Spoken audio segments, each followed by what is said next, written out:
definitely. I mean, I'm all dark colors anyway. You know, you sneak in, you stab someone to death, you put the body.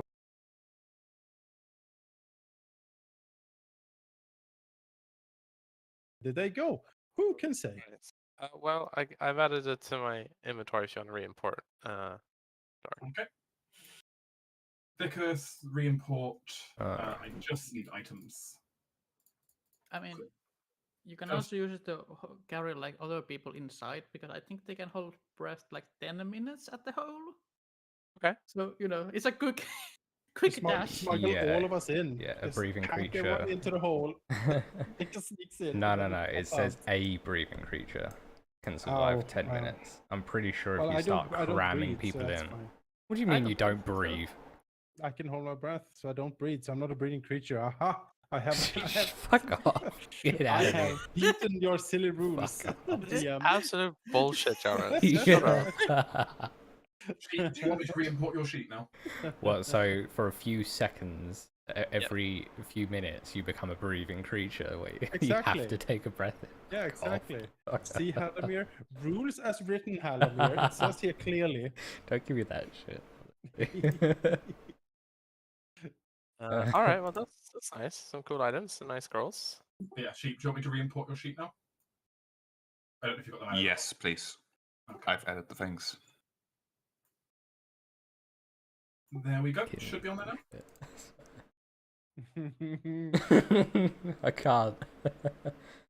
Oh, a DM hears a lot of bullshit over the years. One of the players have to hear bullshit too. It's fine. I'm used to this. One way or the other, I'm used to it. So.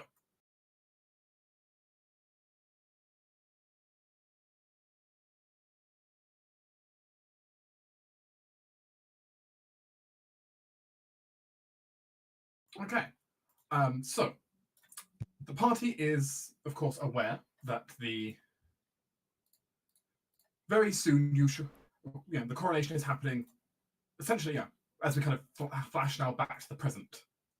All of you have taken a ride down to the recently refurbished and rebuilt Saint Amelia's Temple, which will be the site of the coronation. It had previously been used as a site for such festivities, but it had needed some repair over the last couple of months to get it back in shape after really not being looked after and also Inquisition. You know how it goes.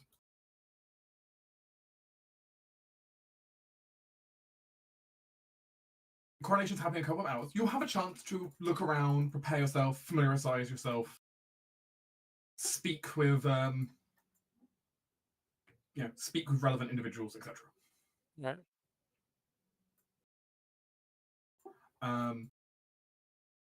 As well, of course, you know that there may or may not be foul elements planning to ruin your parade, literally.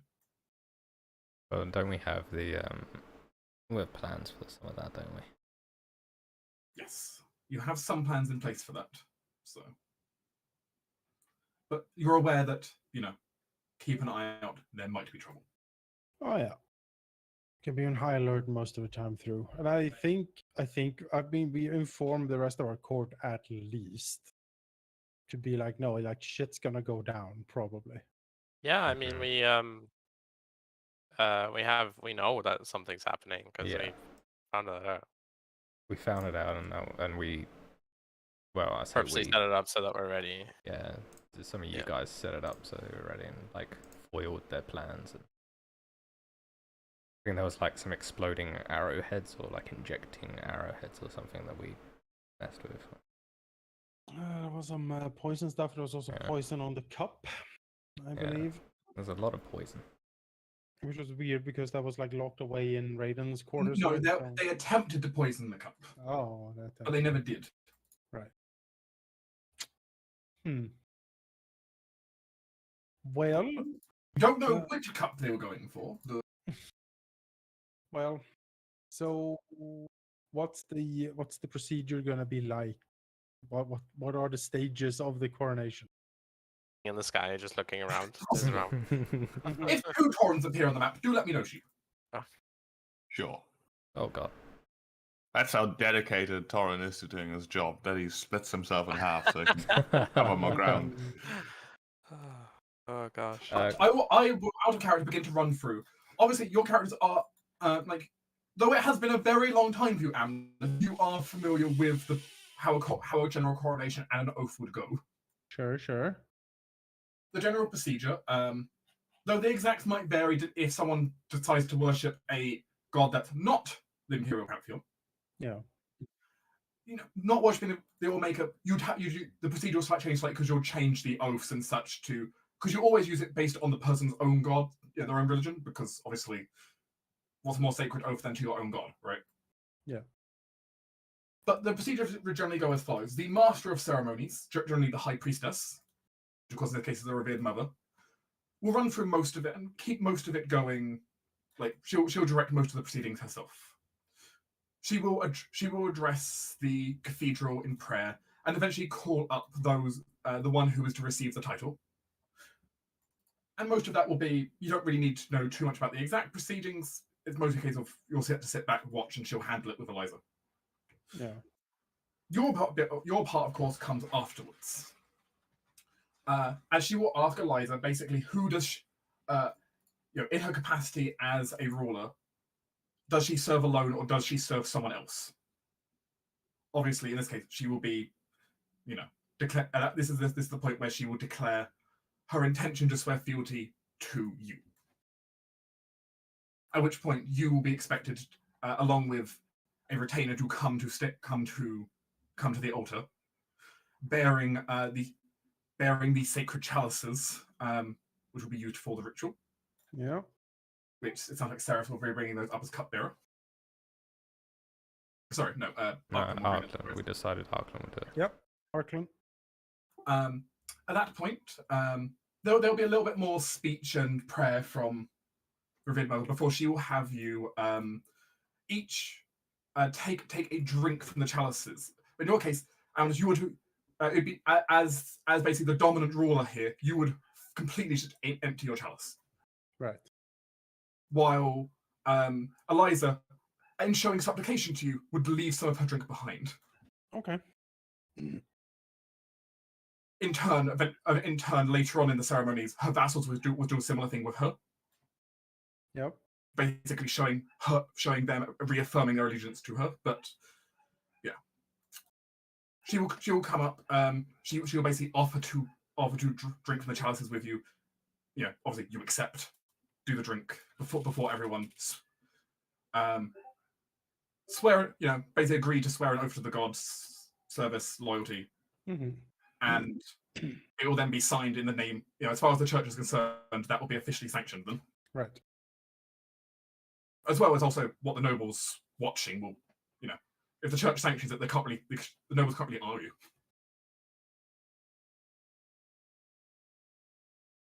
It's all, from your perspective, it's not too bad. Your most thing is just go up basically and have a drink. Yeah. No, that's fine. I can do that. Don't let him drink. I think a glass of ceremonial wine is probably fine. I don't know. It's a I slippery don't know. slope. You haven't seen him 10 years It's, ago. man. I freak out immediately. Very quick question, Doc. Do you need me and Valky to send tokens for our familiars? You can. I'm not going to set them up immediately, but obviously that will be. Fine, yeah. Yeah, I can set them up for you later. Yeah. There's no rush. Obviously, you suddenly need them now. We'll deal with it when we get there. But Yeah. Yep.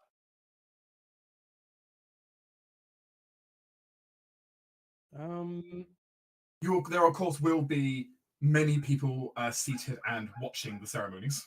So do we know if Duke Alcend is coming? As far as you are aware, he will be, yes.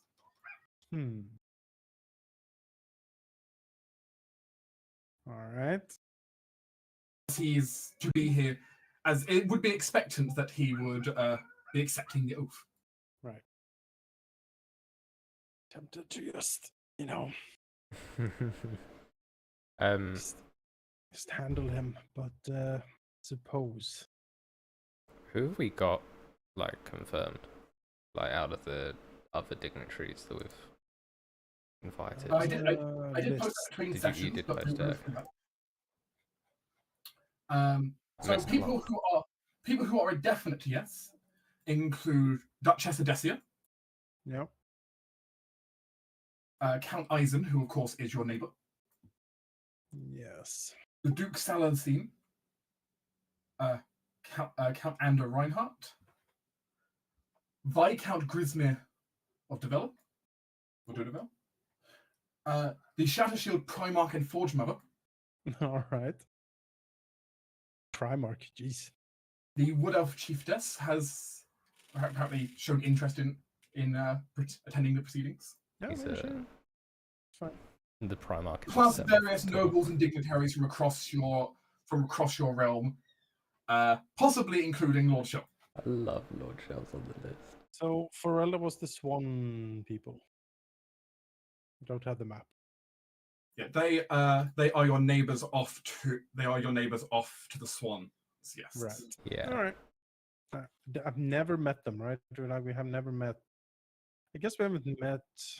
In case you want to have a look at it, I've enabled the political map at the top, so you can Sure. go there whenever you want.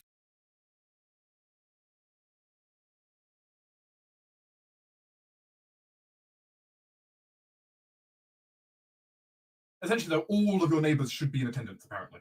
Yeah. Yeah, because I invited the Viscount, I think. Yes, you did.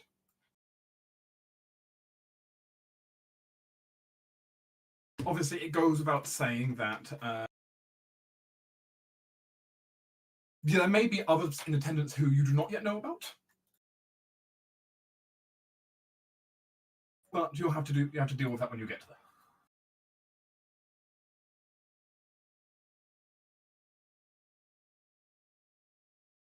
But there will be more guests dependent. But as expected, all of your neighbours will be arriving. Which, in fairness, not showing up would almost be a bit of an insult.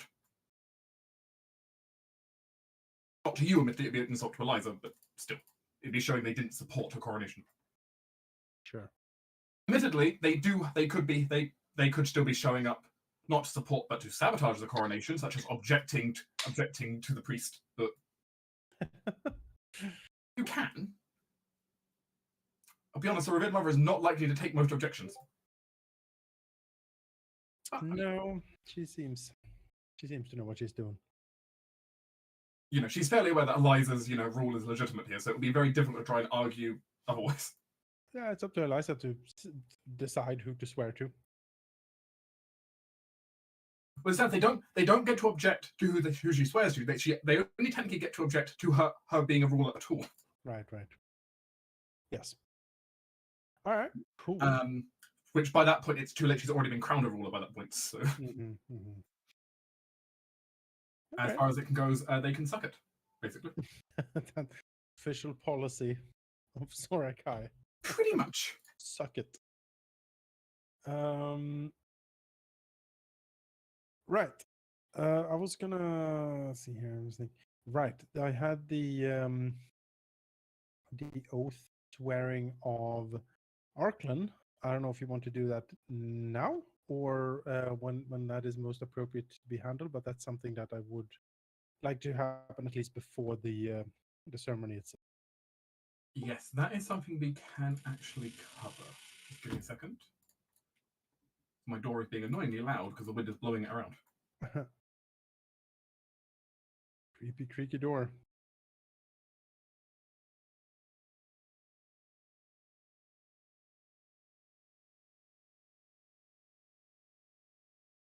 It seems fitting, perhaps, that of all places to perhaps for this to happen,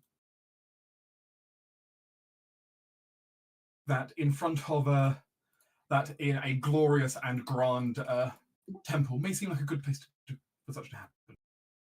Fair enough. Fair enough. Everyone, I feel like someone's missing now again. Who's missing now? Because it's not missing from my screen. He snuck off. Oh, there he is. he was buried in the Torin on my screen. Oh, yes, very well. Just for dramatic camera purposes, I suppose I'll move you to the front of the thing. I assume you guys can see everything on the map here. Yep. Yes, I believe so.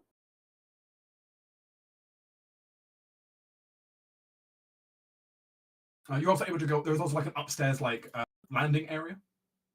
I think you can Okay. see it just. I think you can just barely see it from where you are. Hmm.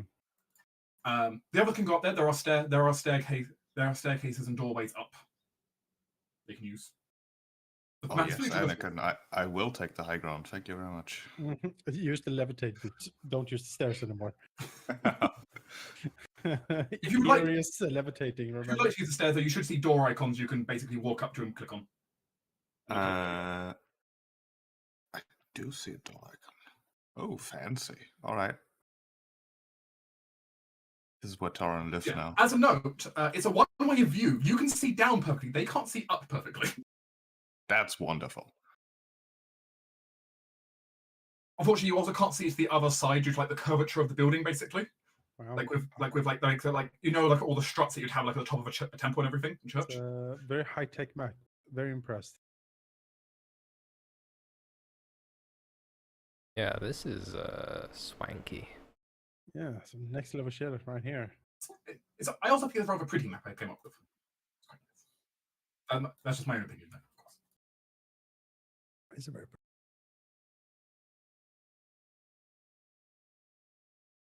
As Amalis is perhaps going around inspecting the temple somewhat. Yeah. Getting things ready, which has been beautifully restored at this point. The stained glass window, you can see the sunlight beaming through. Oh, that That's is nice. very nice. Look at us restoring things.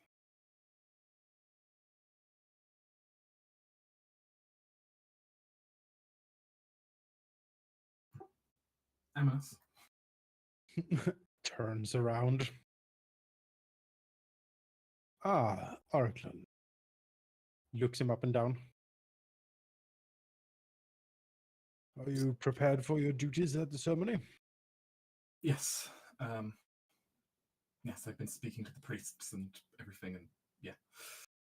He looks a bit nervous. Amanas nods and says, "I am sure you will acquit yourself perfectly fine, Arkland."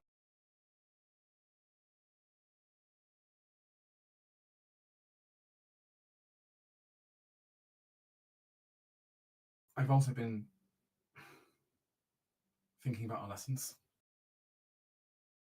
Amanas nods. I see. And have you come to any insight or decisions?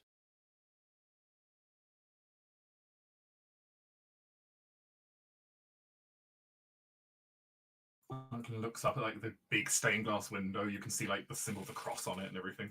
Mm-hmm. Mm-hmm.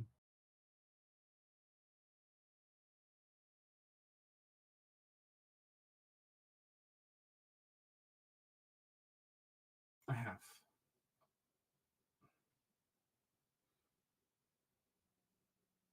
I want to serve you. Amanas smiles. There's a slight smile coming over his features. And then he nods and says, "In that case, Arkland, I am happy with your decision." As a side note, what was his last name again? I keep forgetting. Pine. Pine. Right, Pine. And was that because he was like a bastard?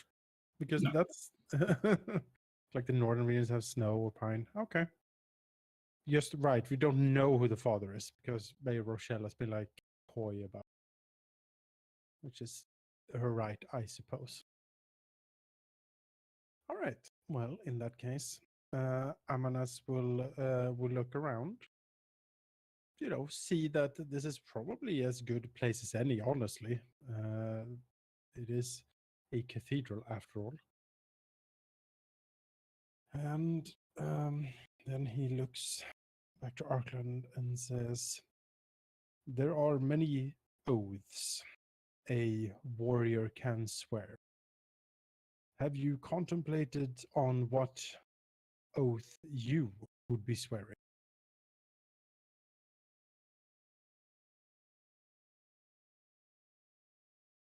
He takes in a deep breath, clearly still having nerves in him, but he nods, and kind of looks you straight in the eyes as he's. I have. Honestly, it's all I've been able to think about the last couple of nights, but. Habermas nods solemnly and then looks at him and says, "Are you ready to swear it here? Now." Kind of looks at the stained glass window. Gulps slightly, clearly somewhat intimidated by doing it in front of the gods, but obviously that is the best place to do it. It's sort of the point. I am. As he's going to actually go ahead and unbuckle his sword and kind of, take a knee, offering it to you. Yep.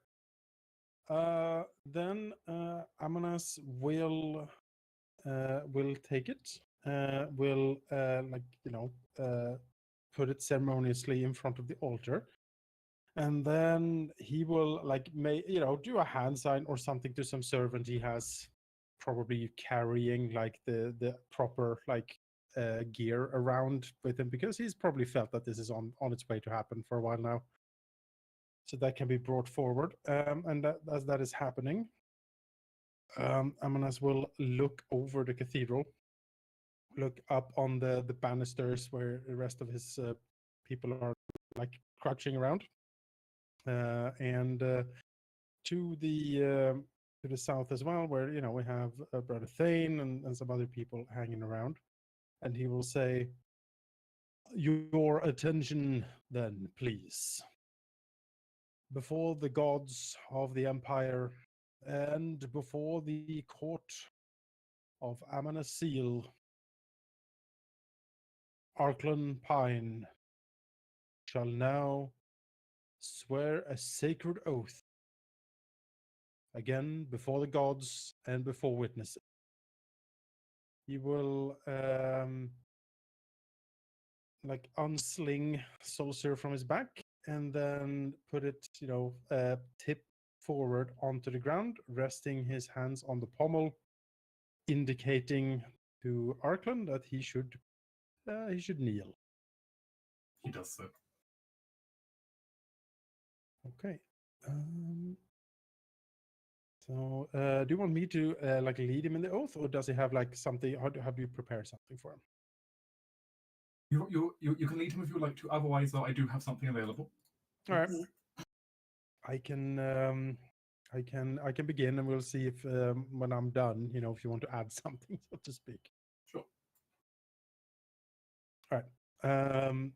Amanas will then look around and says, "A sacred oath sworn by a knight in front of the gods and his peers have power and serious implication. Many a people have sworn such an oath before, and many shall do so again. Nevertheless, this is a momentous occasion, and I am happy you are here to witness. Arklan Pine, we are here to intone your oath. Would you swear to uphold the law? For the law is paramount. It is the mortar that holds the stones of civilization together and should always be held in highest regard." I do, yes. "Do you swear to loyalty? Your word is your bond. Without loyalty, oath and laws would be meaningless." My loyalty is yours. "Do you swear to courage? You must be willing to do what needs to be done for the sake of order, even in the face of overwhelming odds. If we, the sacred knights, do not act, then who shall?" Protect those that I care about, I will. Nods. It's a good answer. "Do you swear to responsibility? You must deal with the consequences of your actions and you are responsible for fulfilling your duties and obligations to me and to the realm.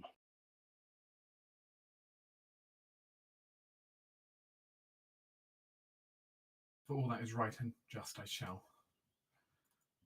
Whatever is needed of me. Not scan. You can fill in here if you have anything extra. As Arklan takes a deep breath.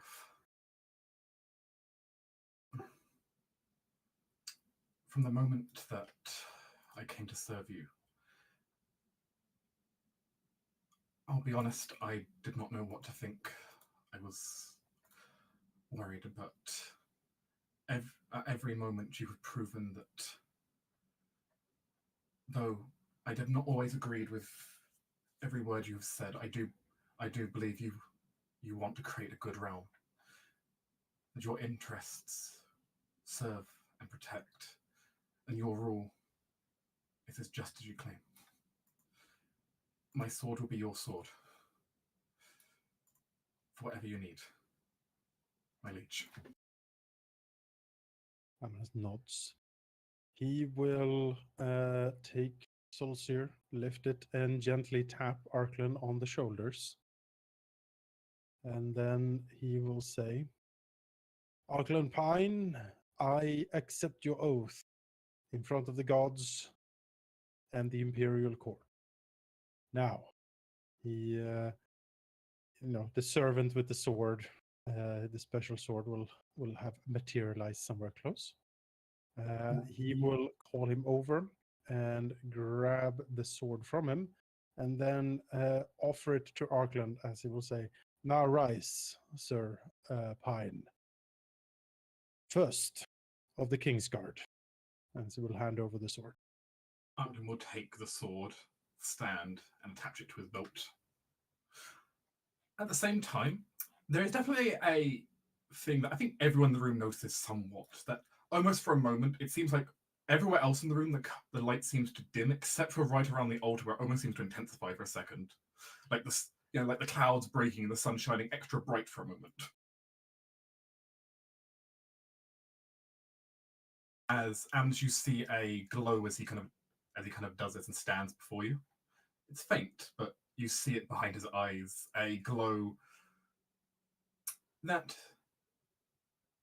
you believe his oath has been accepted by the gods. Amnas smiles. And yeah, it is done. He will, after waiting a few moments for the solemnity of the moment to pass, he will grandfatherly, grab Arklan's shoulder and said, "So Arkland, I am happy to have you in my service. You have taken your first step into a much larger world.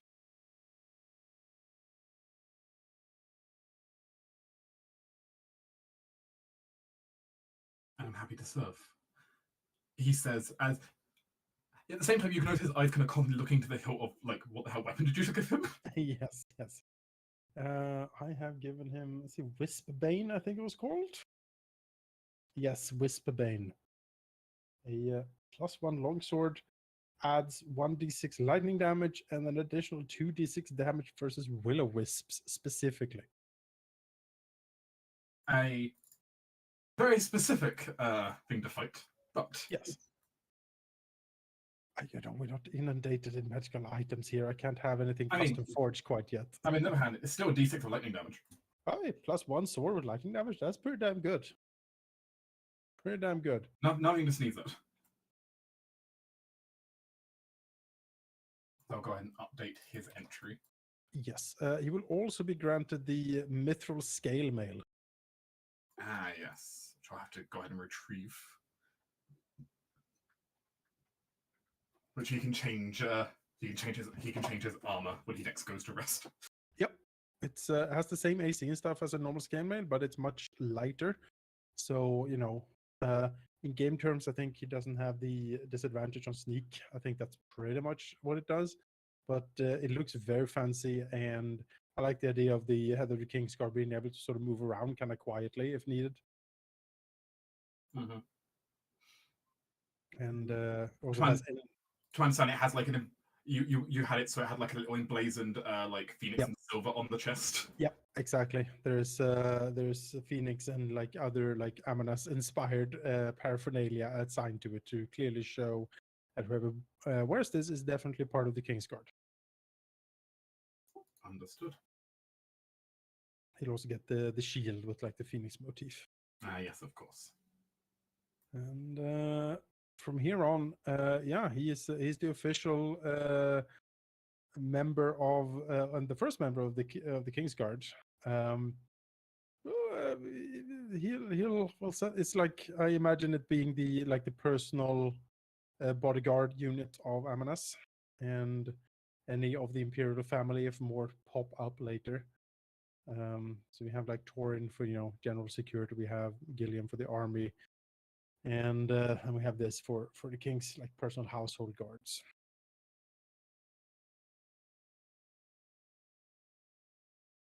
All Knights of the Realm. Certainly, yes. Don't Which know how honestly is many- quite exciting. Oh yeah, I don't know how many seats we're gonna have in the Kingsguard, but it's gonna be an exclusive club. It's not gonna be like a we're not gonna have like a filthy barracks or anything. We need to build a proper tower or something for them to hang out in.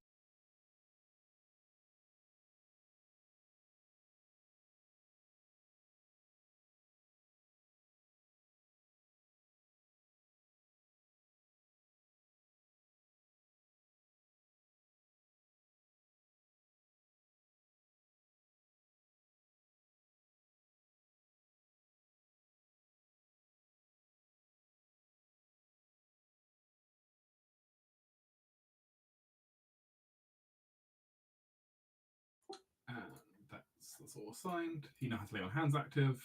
Yeah. It's very exciting. Yes, can start smiting now. I also sent you like alternative portals for him for when he advanced. You can take a look if you want to change to any of them, but I'll leave that up to you. Maybe since he's I have to have a look at them. It's been a while since we looked at those. yeah, it's been a while. It's been a hot minute for sure. But yes. It's divine sense. Oh yeah, and now he can detect fiends and undead. You are also, by the way, fully aware. Just this entire temple is currently hallowed. Yeah, Since you would know that. true. It's true. Celestials, elementals, fae, fiends, undead. Beware. Yeah. So if people wondered, Arklan has sworn the oath of the crown, I believe. He has. Yes. But for some reason, it's not letting me import the sacred oath immediately, so I might have to do that separately. That's fine. That's fine.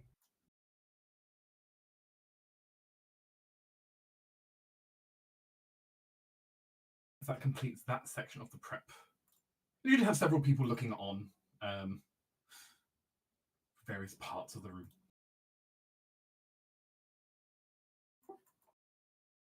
A paladin oath is not something sworn unlikely. No, it's not. And should be it's good that it's in front of witnesses, perfectly official. And yeah, very good.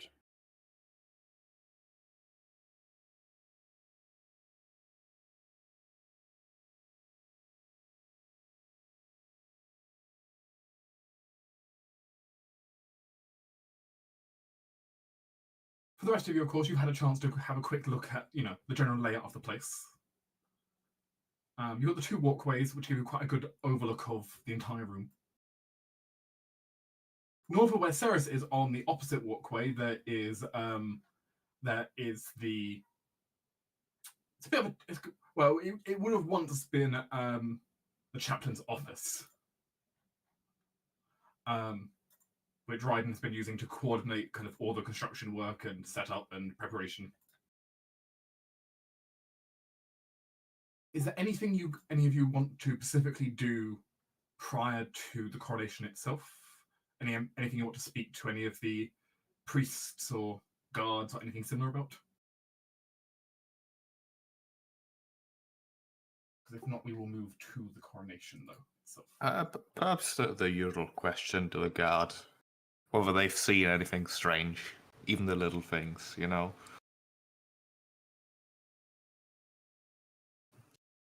Since your group's capture of the spies, they have not witnessed anything unusual around the temple's grounds. Okay. I mean, that's good. That's probably a good sign, right? I guess Seal would like want to borrow like some kind of like rope or shackles, or like if she like captures someone, she can like tie them up. Makes And sense. and if you want shackles, that's fine. You can just take them from Torin's prison. Yeah, so she has like a few of them in carry. Just Though knowing Torin, you might have to fill out a form and triplicate to get them. But I mean, she can do Nah. that. Twice is fine. yeah. Did we have an ambition to like capture more of these would-be assassins and saboteurs? I remember we like because we captured them and set everything up as if they were not captured, and you remember that? Like we were like sending. Yeah, you You're muted. you tried to convince them that possible that they so that they might still attempt to go through the plan, despite the fact you know about it. Yeah, and given that their information that they're given is very segmented, capturing these people might give us some new stuff that we don't know. So I think the plan is to capture if we can, but if we can, we just kill them. Basically. Right. Now, of course, also as keep in mind this is a very public venue. And I'm expected at least to be on the stage, so to speak, during most of this. Yes, you will be on stage. Yeah, you'll be expected to be down here in the pews or on the stage throughout much of the proceeding. The rest of the court though can be downstairs, they can be upstairs, they can be wherever they want to be. I'll probably have to leave most of the assassin thief hunting to you guys, since I need to keep up appearances down here.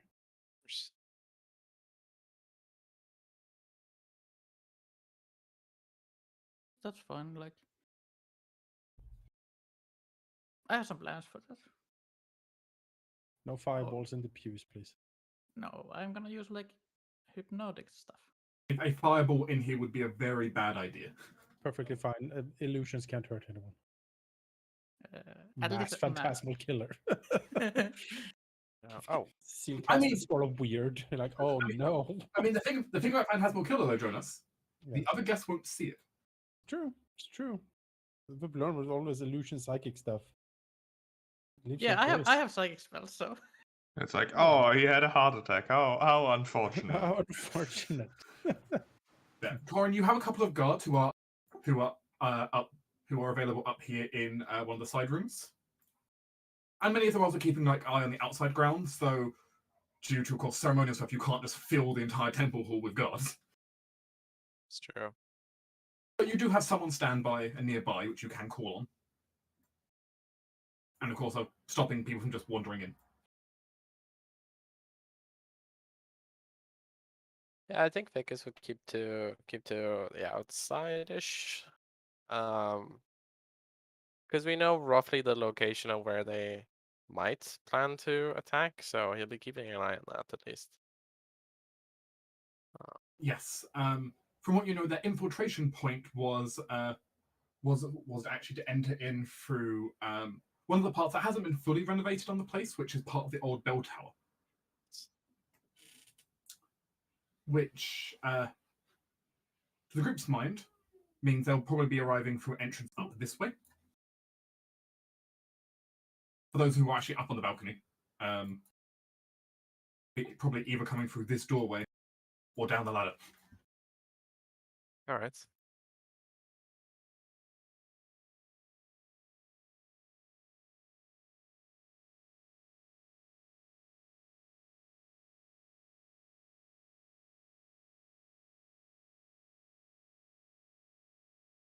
As a result, there are currently 3 guards currently sitting in this room, I see. Mm.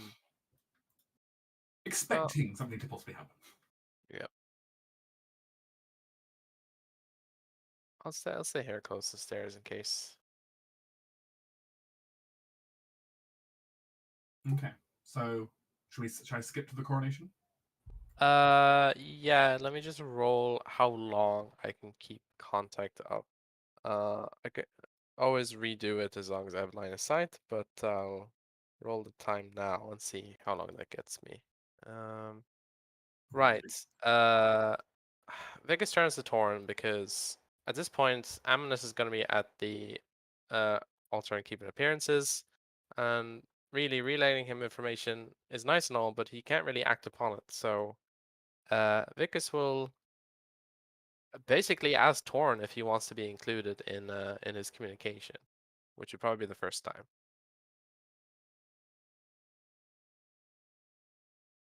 So that's what you're doing.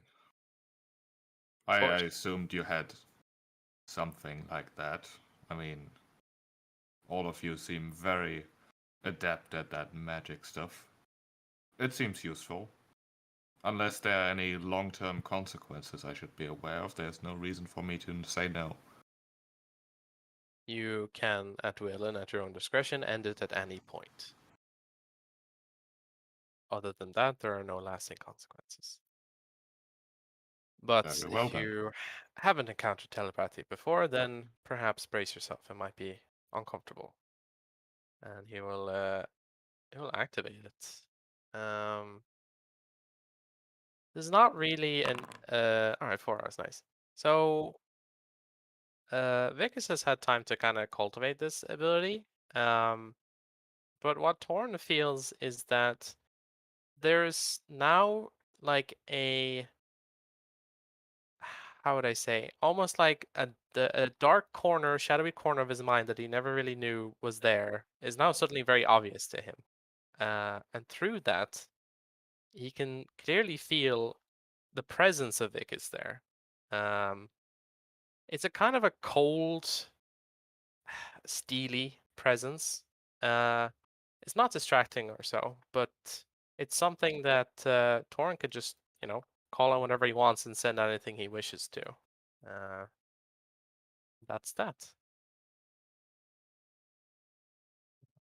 Torenfor looks distracted for a second, then thinks to Vickers useful.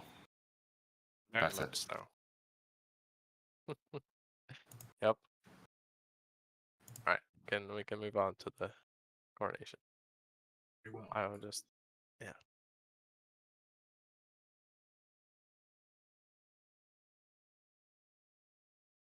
Guests will begin to arrive.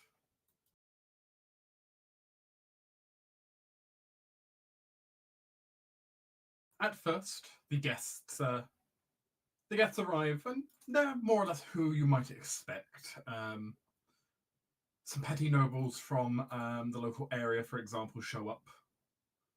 Not particularly unexpected.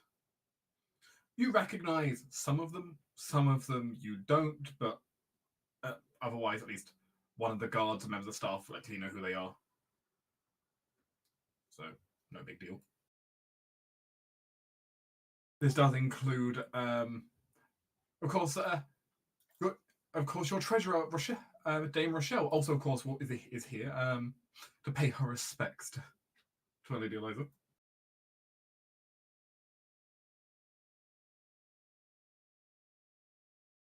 A shot there.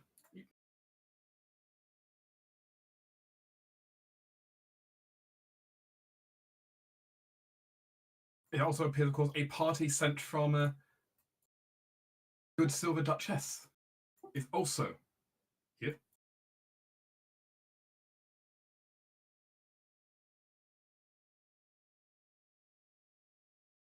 Along with her retainers, of course.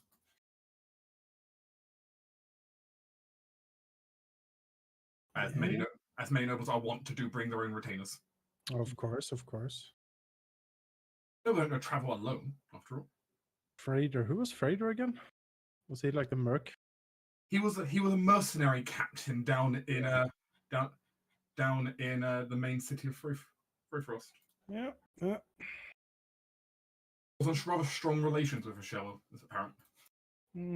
Yes.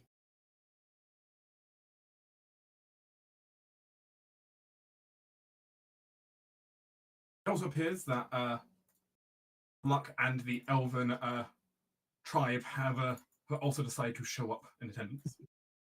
Hooray. At least members of them.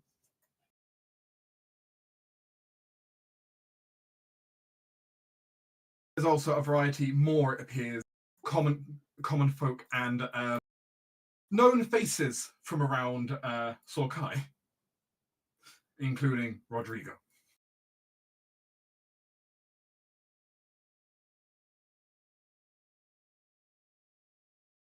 Because, just the face you wanted to see, I'm sure. Of course. I mean, he needs to write the incredible story of this whole event.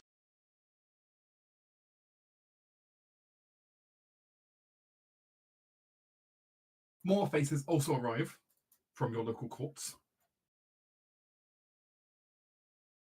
Oh yes, Lord Shell. Fucking You leave embarrassing. my fucking tortoise alone, alright? Where to go? Just Leave him pack alone. back No, somewhere. fucking leave him alone. I'll fight you for it. He has such an old man face. Can we place him like under the chairs? Then you hear the announcement: a delegation from the foreign lands of Ferelda has arrived, Very exotic. Oh yeah, I'm curious about this one. in the form of the Viscount, appears a pair of other petty nobles from the region, as well as some bodyguards have arrived, making their way in. He immediately goes to greet the priests as he comes.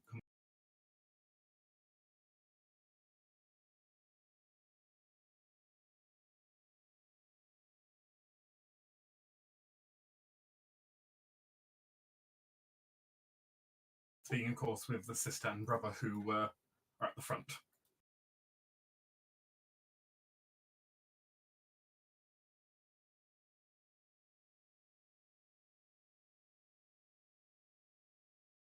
Well, they are also arriving, however.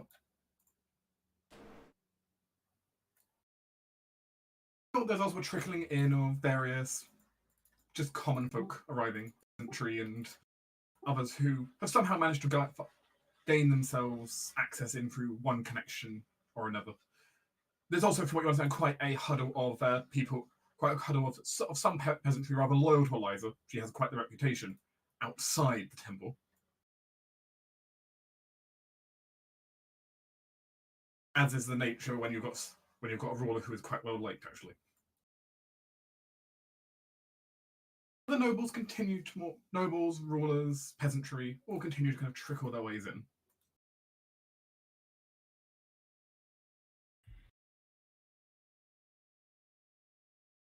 The pews very quickly starting to fill up.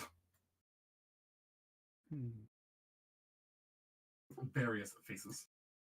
Why is there clearly an assassin in the back row? I like Drents. Vickers knows who that is. Yeah. I see.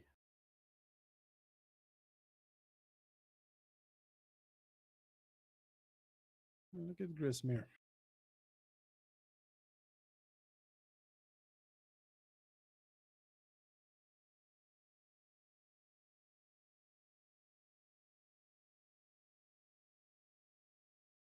As the Viscount goes and his procession goes to get themselves seated.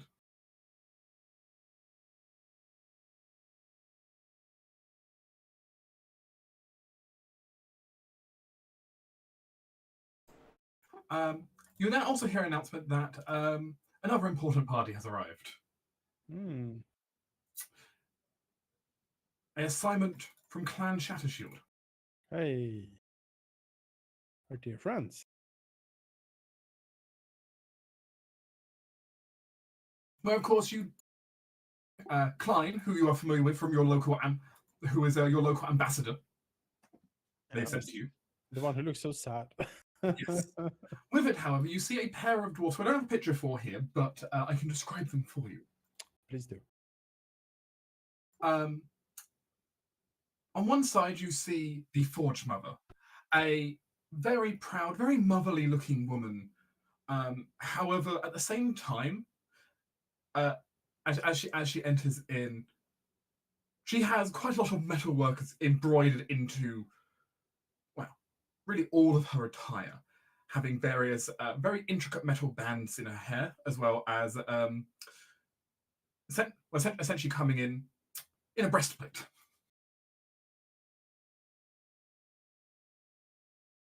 She's quite the old dwarf from what you can tell, but she doesn't appear to be slowed down at all by it. It's very clear the equipment she has on her is magical, however. That's just clear from, like, even to a layman's person. All right. Besides her is a slightly younger, probably middle-aged dwarf, with a slight beer belly to him, which for a dwarf I'm saying a beer belly for him. Dressed in fine dwarven noble clothes. His beard is braided with kind of 3 separate braids, each of which seems to have a small little jewel encrusted bit of jewelry attached to it. He carries himself though with some pride, very clearly, as he comes in. It appears Klein is carrying something as he comes in, some kind of package. Apparently a gift for Lady Eliza, which they will hand off to the priest.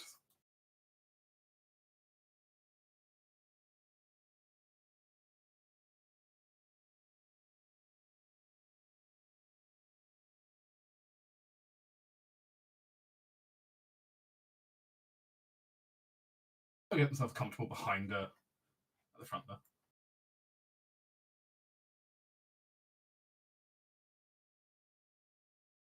Next up is Count Ander. Count Ander Reinhardt. The lesser of the 2 Reinhardts, of course. Is this the man you talked to about wood, Halldamir? Or is it someone else? Yes. Yes. This is Reichhold's lord. All right. The wood guy. The wood guy. Guy who is soon to get invaded by 2 sides. Yes. Yeah, we tried to not have that happen, but sorry.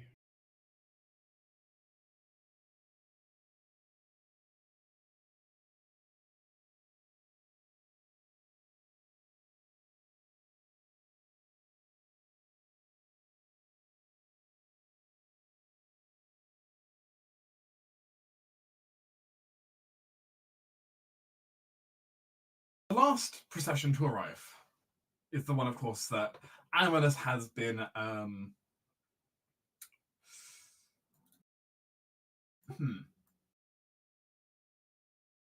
not sure what to describe for Amanus' emotion for this.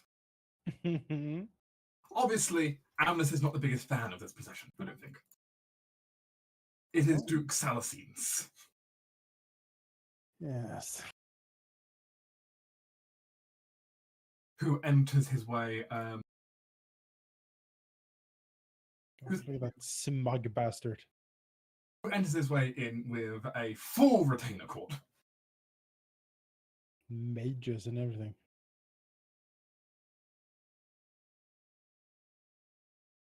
You can see he looks like he's even brought a court priestess with him, who's also carrying sacred chalices.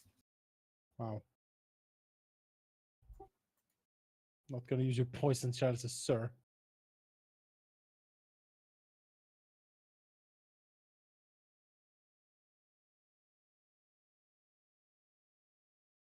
They make their as they all go to their positions. Sitting down. It's very clear though, yeah, he's brought some of his stronger court mages with him, along with some bodyguards. Here's an interesting question. Mm-hmm. Since he's a Grand Duke, I assume he has been at like the Imperial Palace at some point. As a duke, he would have had to swear oath to the crown itself. So yes, Yeah. Would he recognize Amanas? Like, is there a chance that he would actually recognize him? Does Amanas recognize him? That's a good question. And Amanas has changed quite a bit, so maybe not. Amnes, you can give me an intelligence or wisdom roll. Oh boy. Sure. Bring my incredible powers to bear here.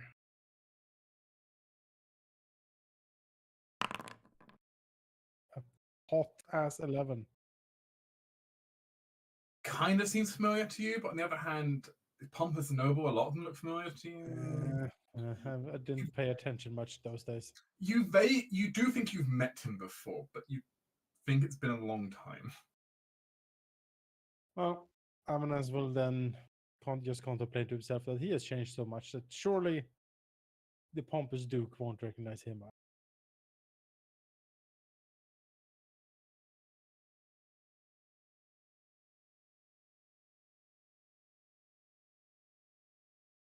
At this point, more or less, the main group of people have now arrived. Though there trickles in a couple more minor nobles.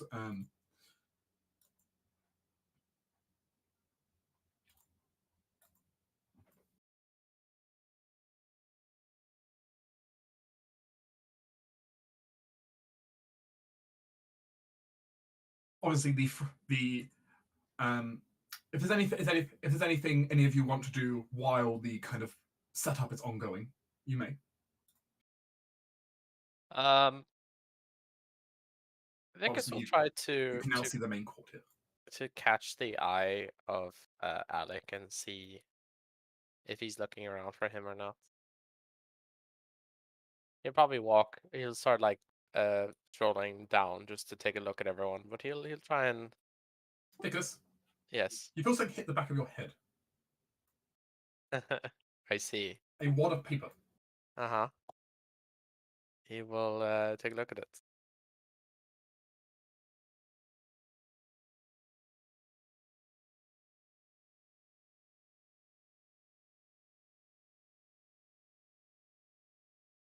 The wad of paper is. It appears to be a letter that Alex intercepted. Oh, okay. Now, parts of it are missing, but Vic's taking a read of it, recognizes the handwriting, you think. It's a similar one to some of the documents you saw very briefly on some of the captured spies that came here. Okay.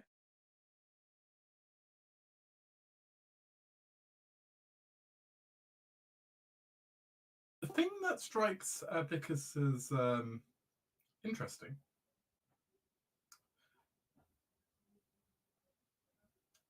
it mentions poison, which you already knew about. Right. You knew they planned to poison the Charleses. It appears they've got multiple, but from what you can tell, this is referring to multiple plans depending on who ends up on stage. Okay. From what you can tell, including one about poisoning the Duke himself.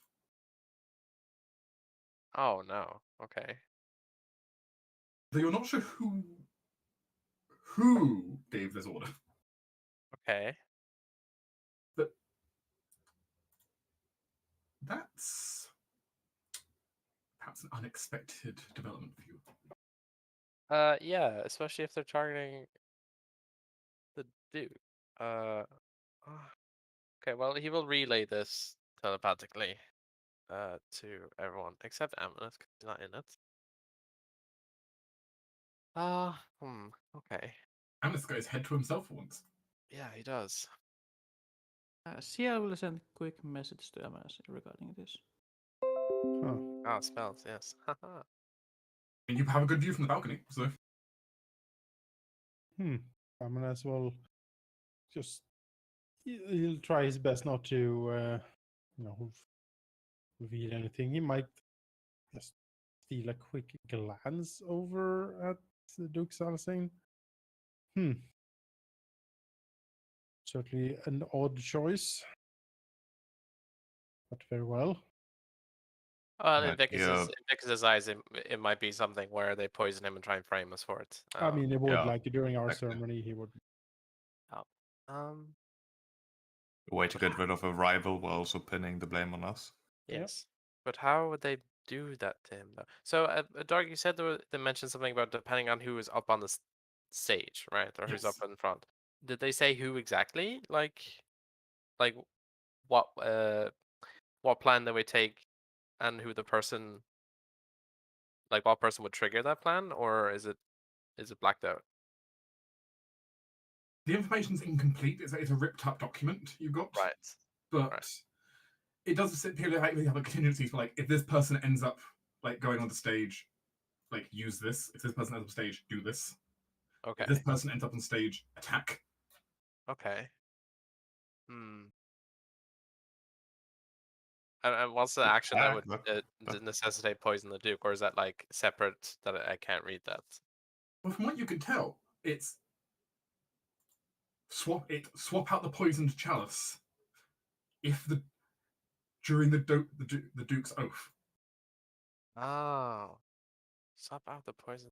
Swap Okay. in the poison chalice. Swap in. Okay, but we dealt with that, so at least we know that that was one of their plans, which is weird. Yeah, that is weird. Yeah, you have no idea exactly who wrote this one, but it appears legit intel from what you can tell. All right. You have no idea who it's from. So we saved the Duke's life, at least from one attempt already. It was not your intention. No, but perhaps they can use this. Oh, well, that also means though that there are other countermeasures that we should be wary. All right. Just be vigilant. That's all we can do, to be honest.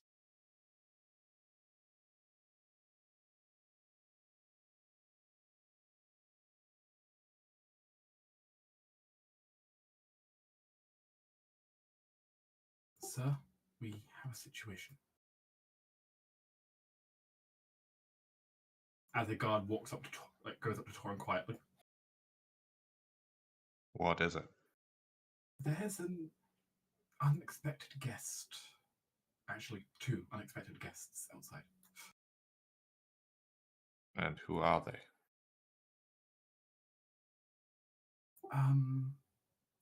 Well, one of them has the crowd a bit frightened. They appear to be a giant. Oh, fuck yeah. See? I'm into this. Alright. Torin will like look towards Vickers and send like a telepathic question mark with the details here. He also similarly raises his eyebrow in confusion, and he'll start walking out. Check it out.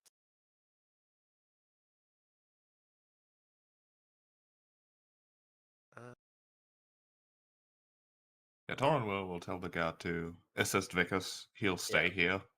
He'll know if something goes wrong enough that requires his immediate intervention, but he would like to keep an eye on the guests. He'll intercept the giant outside, hopefully, before they come in. The guards are currently like trying to hold it back, but like they're like as big as this shit. Yeah. This guy's big. Is it just attempting to move through without and not stopping?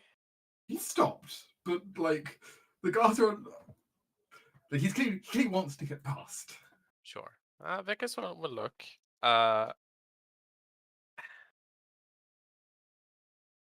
Why are you here, and what do you seek?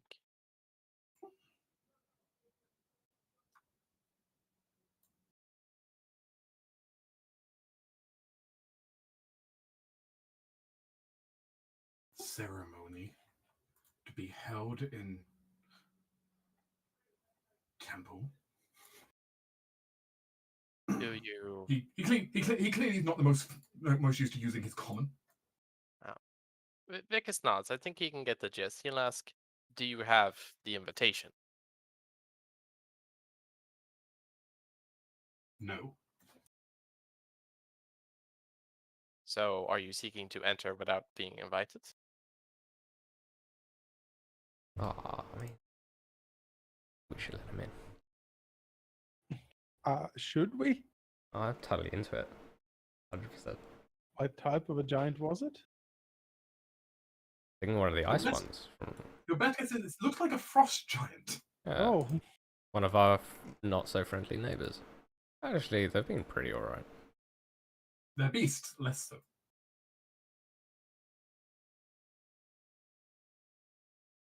I mean, they're intelligent. Come on, like. You're, I mean, I'll wait for the answers. you are rulers of this land. We bring gifts. oh. Vicus thinks for a moment.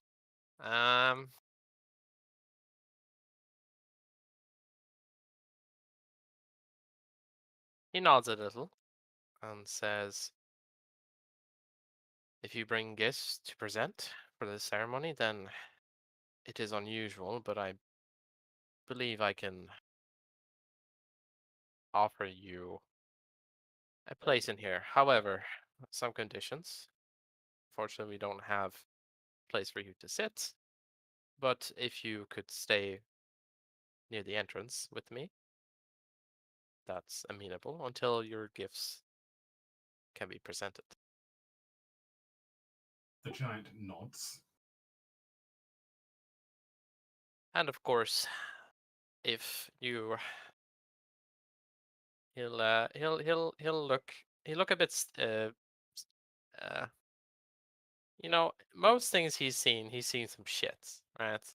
The giant is certainly something he probably has heard about, and he's a little bit unsettled on the inside, but outside he's pretty calm at the moment. Seeing the exact scale so close is Yes. But he will say, "Of course, usual rules apply. If you draw your weapons, then I will perceive you as a threat. However, you are so far been a friendly guest, and as such." He pulls his spear up his back and just plants it into the soil beside the front door. Very well. Then follow me, and try not to make too much undue noise if you can. Karen is giving you the most amused look. Vegas just looks at him and shrugs. I mean, sure, let's refuse the frost giant and have him just smash up everything. Vickers will send a telepathic note to everyone just to warn them on what's about to happen. Oh, they'll be very aware. Oh yeah. She will inform King.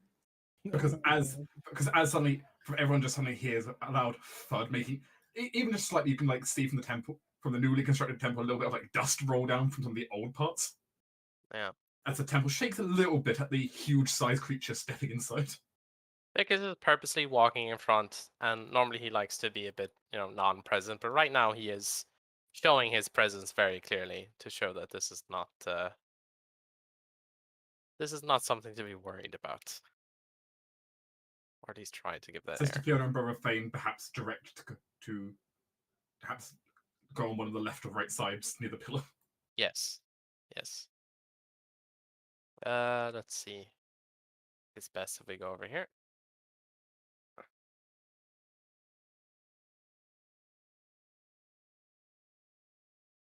I mean, luckily the building's easily tall enough for the frost giant, but still. Yes. Hmm. Oh wait, did the guard say 2 guests or 1? 2, but clearly one of them took priority here. Okay, where's the other one? Let me go back. Once placing the giant and assuring it's not going to do anything.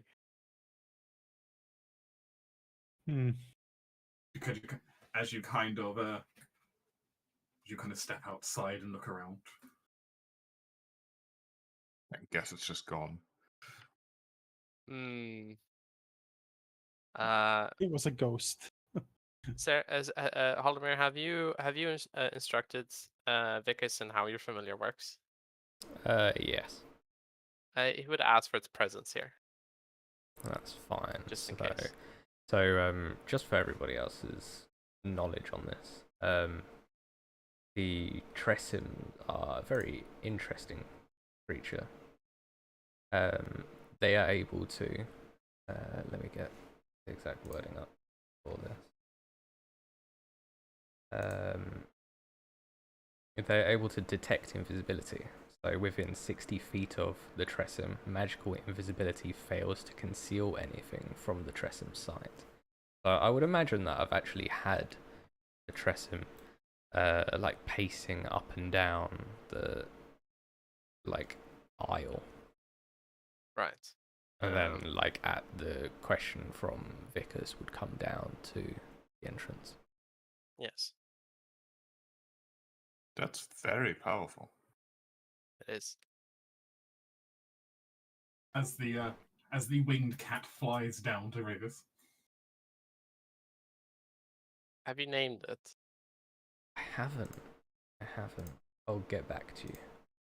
All right. As it just starts staring rather confused into the corner.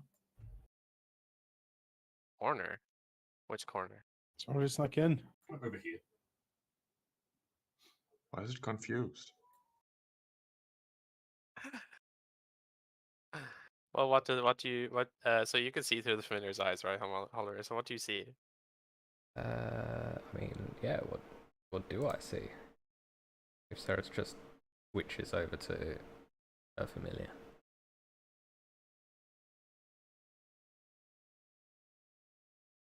You see a rather nervous-looking figure, cloaked right now, of a certain young blood elf, Oh, Oh. who honestly looks really freaked out at the moment. Though that might have been because the fact that Frost rightly stepped on them. Well, yeah. I think. I think at that, Ceres will tell Vickers who it is, and then the cat will go back into okay. into like the hall. Yeah, I need to remind myself.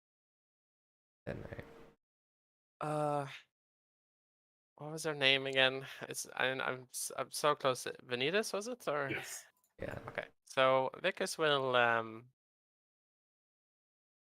basically kind of walk not in out here and just take a look around and walk across the street, lower his voice a little and say, Vanitas, if you wish to come along, you could have just asked. With all due respect, I did not want to upset all the people here who may not like my presence. That is a very, very forward thinking. However, I wish you to be inside, so you can come with. Be wary that there are some magically inclined people in here, so you may still need to keep yourself hidden even through your visibility. If you come up through the parapets, you might stay relatively hidden. Alright. And let them do that. And Many people are very interested to see what happens here. wait, so how did the guard know that he was there if he said 2 guests? Did he turn invisible in fright or something? Or what happened? He will the guard will basically explain that he had requested an escort down here because he Ah, I see. but then upon seeing the huge mass of populace who might want to skewer a blood elf, he then suddenly went poof. Yeah, that's fair. That's fair. And the guard then got distracted by the fact that there was a freaking frost giant in front of your front door. Well, crisis solved. Which is a Everyone. reasonable, conundrum. Yeah, very reasonable. Understand. With that, though, that appears to be the majority of guests have come in. Though there is now a lot of kind of like commotion in the room, a lot of disquiet at people looking back and seeing the frost giant. If they look back, they'll see Vicus looking very sternly at them. There is still a lot of whispers. I bet. Does Torin maybe spot anyone who seems to be using the distraction to do something other than whisper at each other? You know, maybe one of the others invited the frost giant to cause a commotion, so they have time to do something. I don't know. Gotta exercise a bit of paranoia here. You can try to perception in the room if you want. Sure, I'll do perception. You have a nice good view at least. I like I can give you perceiving a things. bardic inspiration for this, I guess. I can give him. I would like to try and help him give advantage where I have the vantage point down here of the surface, and we can like communicate together, if that's Coordinate. possible. Yeah. Sure. Right. Well, it's good that you gave me advantage. At a 6 21. cents. 26 with the inspiration. I mean, it's certainly not easy, to be sure. There's a lot of commotion going on. There's a lot of people in here. It's a lot to kind of keep track of. Kind of looking over, trying to see if anyone in particular is reacting.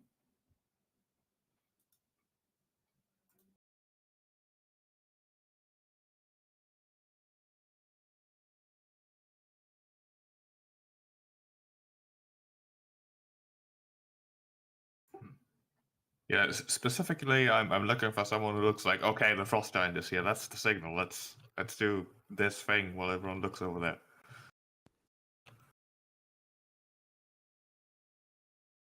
Very well might be, no one, because he might be generally just a guess.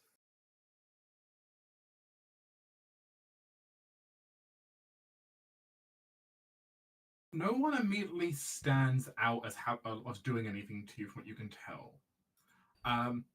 It certainly looks like the Duke is very caught off guard by this and looks a bit disgusted. And his mages definitely look like this is not part of their plan. So if nothing else, might be throwing a wrench in their works.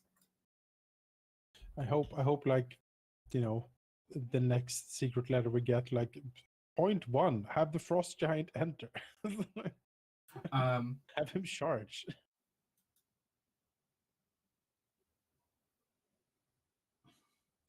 You do also notice, however,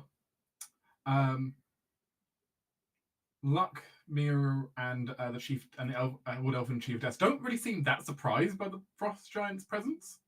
Oh. As they're like everyone else like turning, whispering, and they're just kind of chatting among themselves. Is it them? Have they done some diplomacy on the sly here for us? Maybe. Maybe so. Is We there, don't like- just refuse the frost giant, so it's gonna Does- stay here. Does Luck have a secret frost giant friend? Maybe that's what Zed hated him.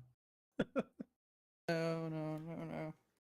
Yeah, maybe they're just like, of course the frost giant would send someone because they are also a political force, sort of. But it's very polite for the frost giants to acknowledge that we rule these lands. I would, that's It is. It is. incredibly well behaved. I'm, I like him already.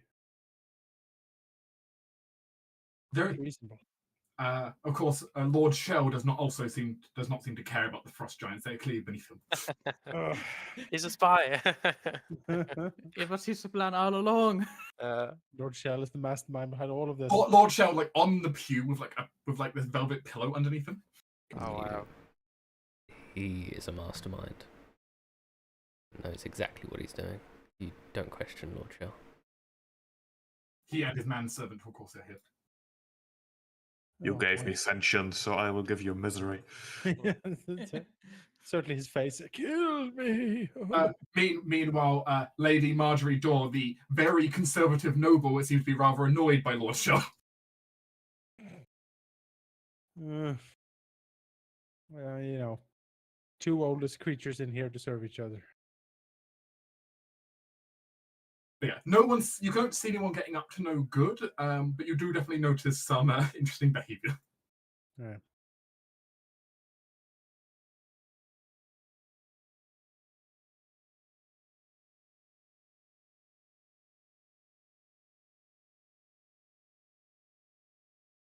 With that, though, the ceremony comes underway then.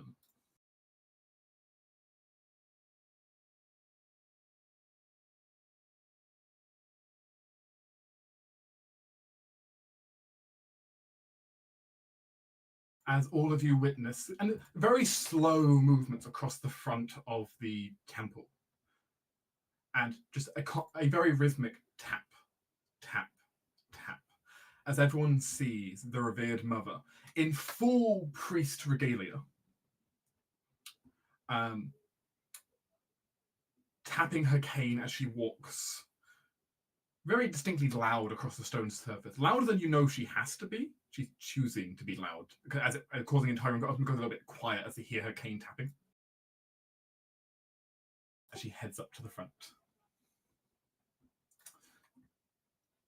looking up to the big stained glass window and then out over the room.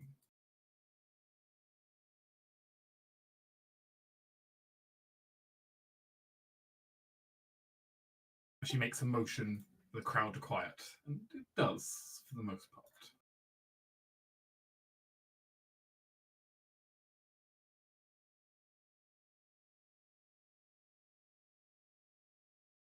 As once the room quiets, she speaks up.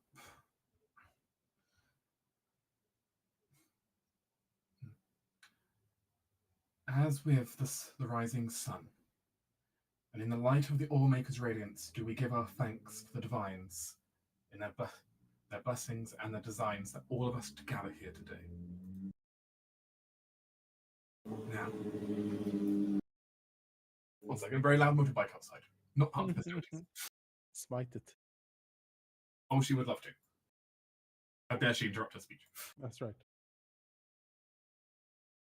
All present hear me today, for we stand on the hallowed ground of our forebears to accept divine ascent for a new ruler of these great lands. Lady Eliza, Kara, Raymatar, eldest child of your line, please rise and join me here at the altar.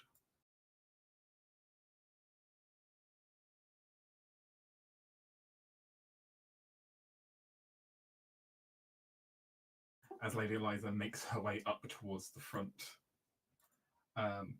before kneeling before the altar.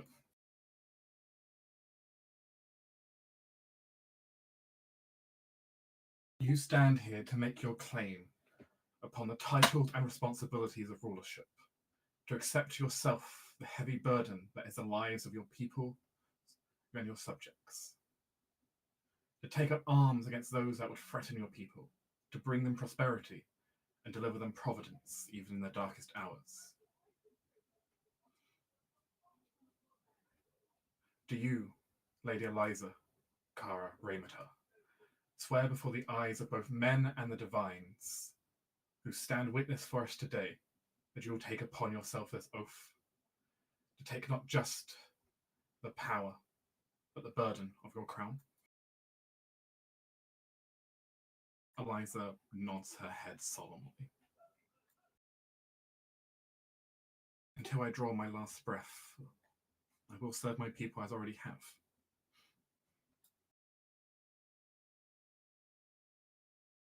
The good mother then looks around the room, tapping her cane loudly. And to all who are gathered here, do any here stand in objection to her solemn oath, or know any reason why her rulership should be contested on these lands? As a silence drops over the room. There's a brief moment where you see a few of the people look around, wondering if anyone's going to say anything.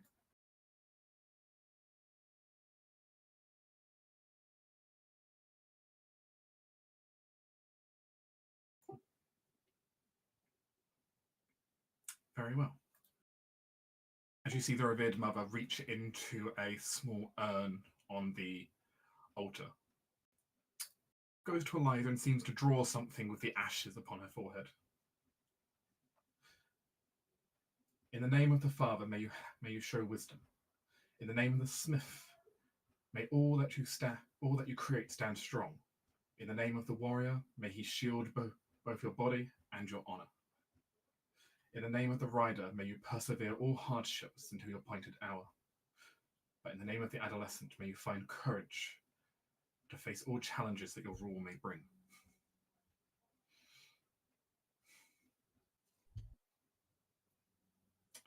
As then the revered mother makes a motion to Sir Bolton.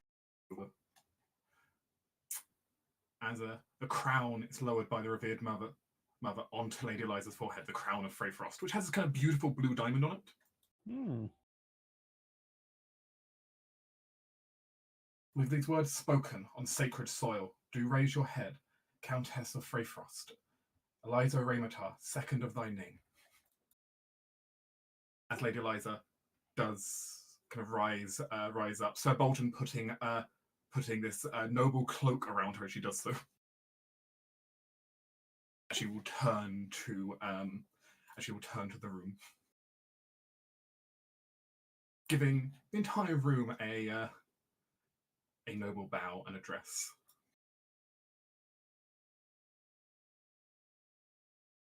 Thank you all for coming to attend, my people, my neighbors, my friends, my allies. I do swear that I will protect these lands, as my father's done before me, and his father before him, and his mother before him.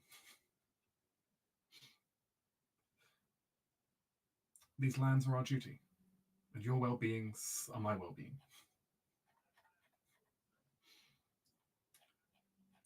There is a bit. There is a very brief slight round of applause from some of especially the commentary, the common folk in the room, which is quickly kind of hushed down by others. Like, no. As the revered mother, she turns back to the revered mother, who smiles slightly. As the prophet spoke of the warrior, he told each of us that our roles, our duties, that the chains that bind your subjects to you, in turn bind you to a greater purpose, service to gods or men alike. I do now ask you, Countess Eliza, before both the gods and men, in the name of our empire, in whose name shall you raise your banner?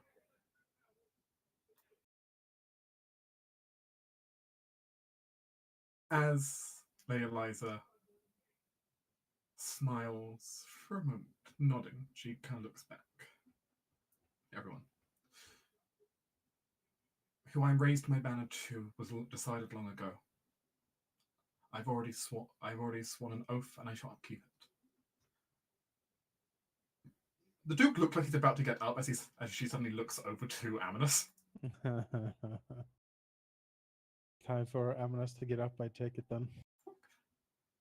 Count Amanus, please.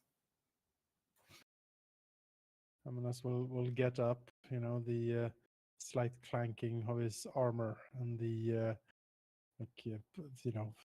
bare fur coat he has for the occasion, sweeping to the side as he stands up. To those in the balcony who can see the Duke right now, his face looks like it's flashing between 8 different shades of rage. The notion of this.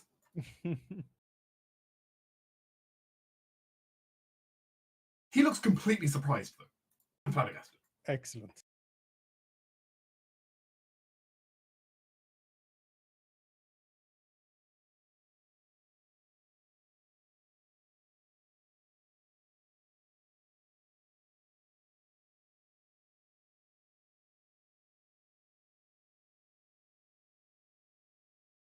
It's at this point, Torin, you hear a noise. Actually, so does Ciel does as well. Eight noise. You can hear something moving up in the bell tower.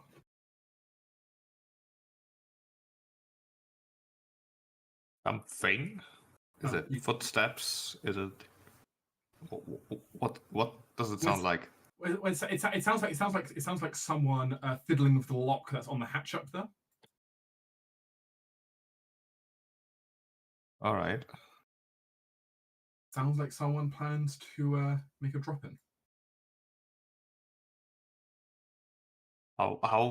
Where is this hatch? The hatch would be at the top of the ladder Here, over here. right? Yeah.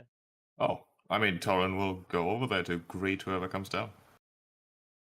Does he just plan to be standing at the bottom as soon as it opens? Yeah. Okay. You know, arms crossed in the way. To snap him.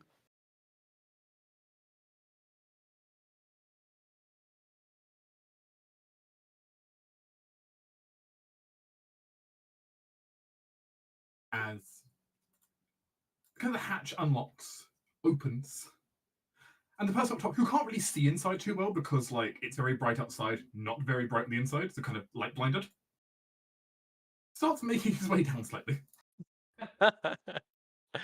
Oh, Who is it? that's not sad. Seize them. As a figure who, well, by their entire garb appeared to be kind of well-hooded leather armor, very much a rogue's attire, a miscreant. A young Alright. Leviticus, perhaps. Torrens miscreant radar kicks in. Yeah. Think When this person is like within his reach, he's basically just gonna grab him by the belt and pull him off the ladder. Halt! You are free to make an attack roll against him Yes, I will. before he has a chance to react. Do I get advantage because he doesn't see Torin coming? Yes, Cool. but mostly because he's suffering from light blindness still. Also that. 23. Nice.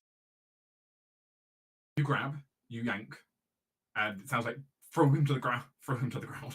Oh, yeah, I'll position him on his feet. I mean, he hasn't proven to be.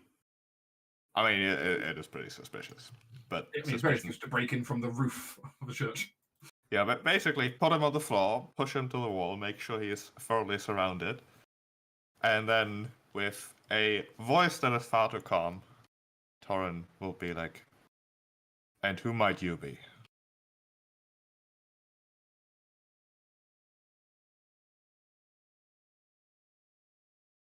Well, this is some greeting.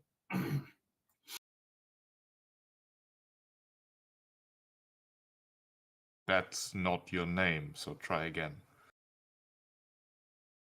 I don't know if my name frankly matters at the moment, does it? How about a purpose then?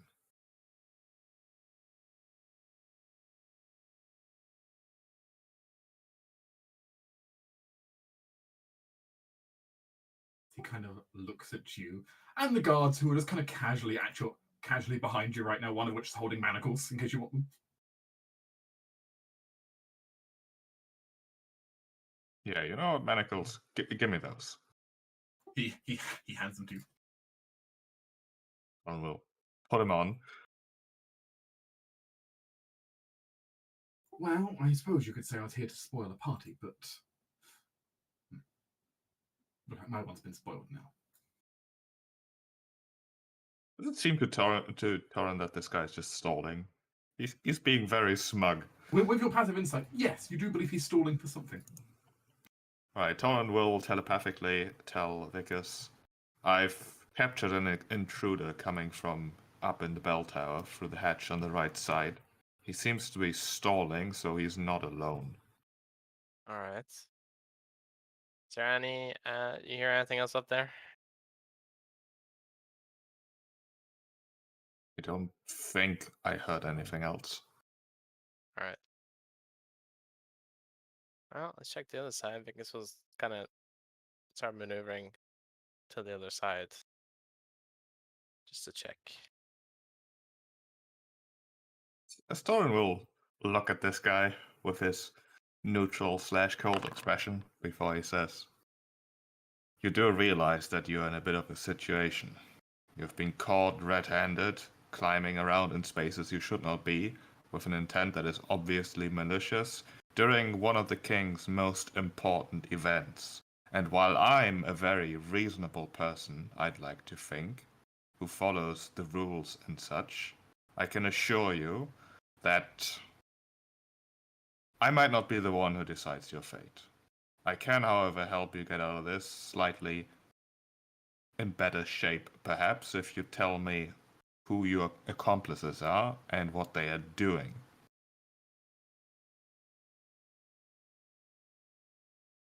Otherwise, your visit might be short-lived, literally. Sounds like an intimidation. Oh, yes. So while that's going on, you guys notice anything once he comes up here? Wait, where wasn't there someone up here? There was someone up there. Where did they go? Because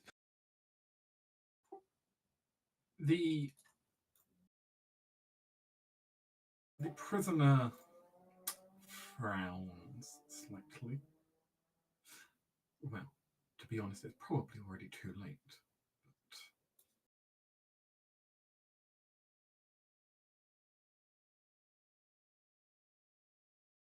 But so be it. You want to know where my accomplice is? The one actually with the poison and or the deadly things? Yeah, I don't even have that on me. Could you repeat that? I didn't hear that acoustically. So you want to know where my accomplice is? You know, the one with the poison and the knives and, you know, all the actual deadly things. Yes. Because I didn't bring any of that. You can check me. Didn't bring any of it. You brought an attitude, which is going to be enough to make your days very bad. I can assure you that. Your next sentence better be something useful, or otherwise I'm just going to get rid of you.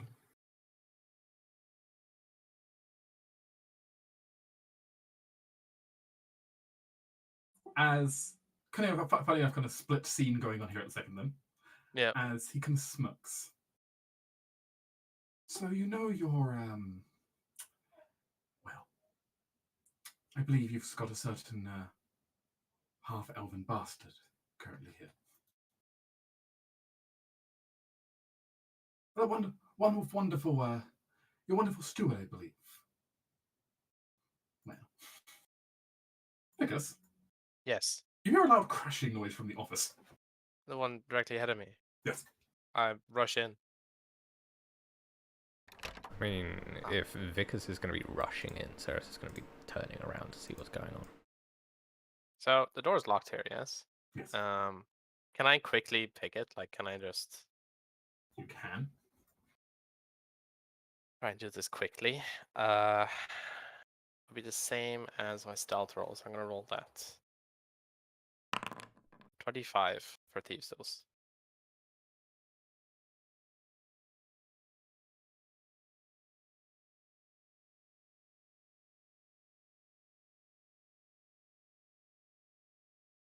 Yes, the guard looks very confused. Sir, Bryden asked not to be disturbed. Situation. Is he just like watches you lockpick? 25 is definitely enough. Alright. Go in. just watches you lockpick. Like, that's such a Chad move. Yeah. Just staring in a guard's face while you're lockpicking a door. Yeah. He can't because Can't it do outrages anything. him. But he can't stop because he knows he can't stop Vickers. But hello. Yeah, well, Against his guard ethos. I'm busy. Stand down. I'm busy. Leave me.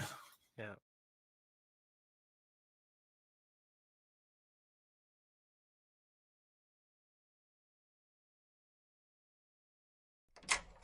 Alright.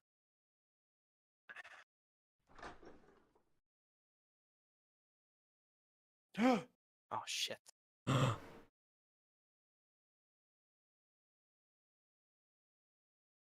Being murdered.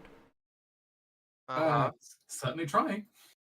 I'm definitely gonna intervene. And do you tell Ceres that this is happening? Yeah. He's constantly sending messages everyone Ceres what's going on. is intervening.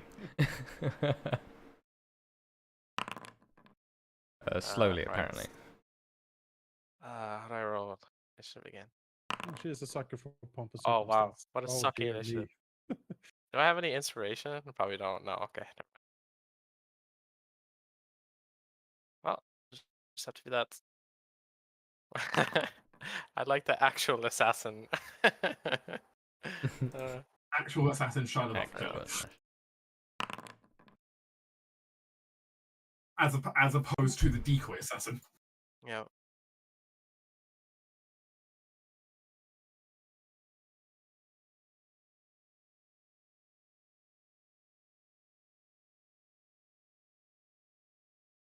Torin has the opportunity as well to. He's been revealed this information. He has the opportunity to roll initiative if he wants to as well. All right, you know what? Yeah, this guy's a jerk, but he's not dangerous. Yeah, Presumably. he doesn't appear to be armed beyond like a basic dagger. Actually, So is And there a he's- way he's for in Torn manacles. to get there through like this way, or that will. He could through that door. He could potentially get there, though. If he uses the button, it will actually send him to the ground floor. There is a way to go that way. Yes. okay, it would be quicker. I mean, I'm just thinking. I've got boots of levitation and momentum. I can You have a just. teleportation cloak as well. You can just Oh be yeah, here. teleport. Yeah. Oh, yeah. true. I have Yeah, that. get over here. You could literally walk to the balcony, teleport to the other balcony. That is a good point. Yes, I thought Emily said that. You're right. No, no, you got it. This is your moment. It is. Let's go. Get over here. Okay. I guess it's my turn. I would like congratulate everyone, including the actual assassin, everyone having under 10 for their initiative. Oh man.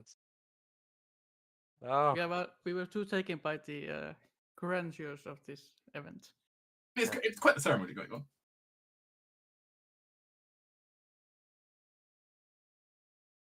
Yeah, but I will simply move here and see if Torin picks me up to the other side or not. That is my turn. Yeah. Smart. Very well. The actual assassin. So there's Ryden on there as well, but Ryden's currently a bit dazed. Yeah. Is it Shia LaBeouf? He looks like him. Actual assassin, Shia LaBeouf. Yeah. Allegedly. Alleged assassin, Shia LaBeouf. Self-described.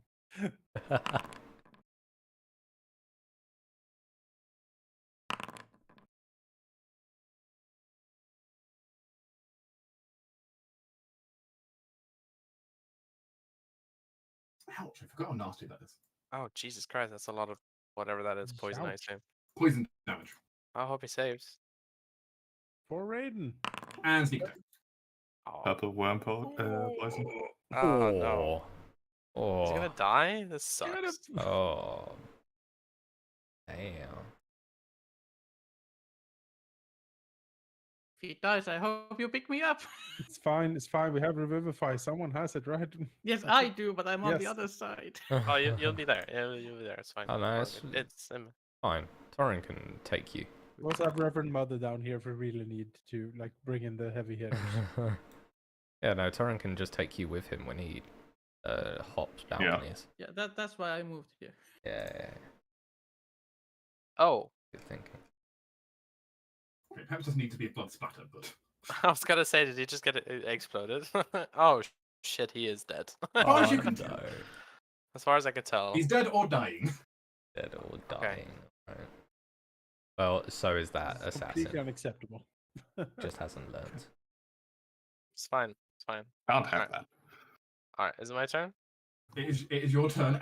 As Vickers dramatically opens the door and stares in a gasp. Oh, Just watching the assassin basically just stab a blade straight into Ryden's shoulder. yeah, no, fuck that.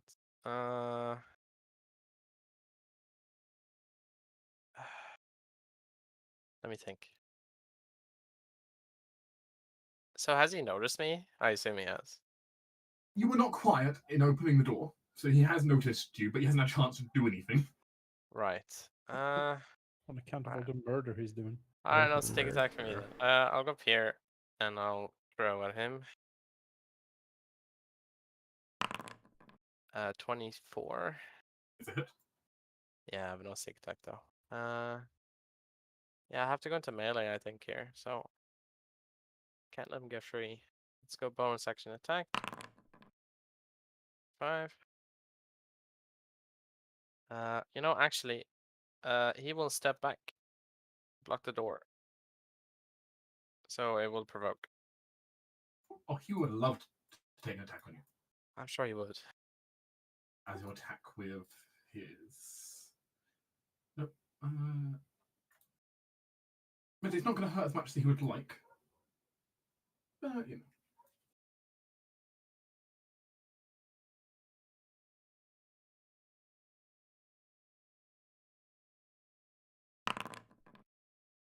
That misses, I'll tell you. Okay. He swings his short sword, but it does not hit. Yeah, Vickers is kind of blocking the door here, so he can't get out. And basically tells everyone that the Raiden is down.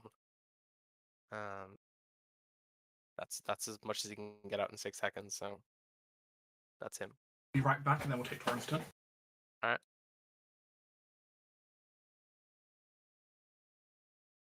Get some water really quick. Oh dear. I will be back in a sec as well.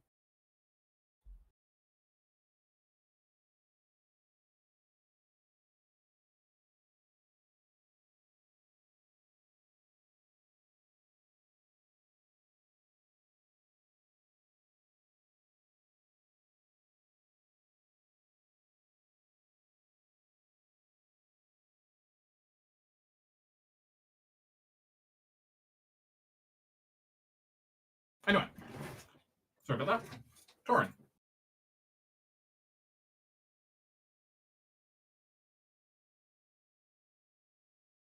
Hello? I don't know if he stepped away. Yeah, I don't know.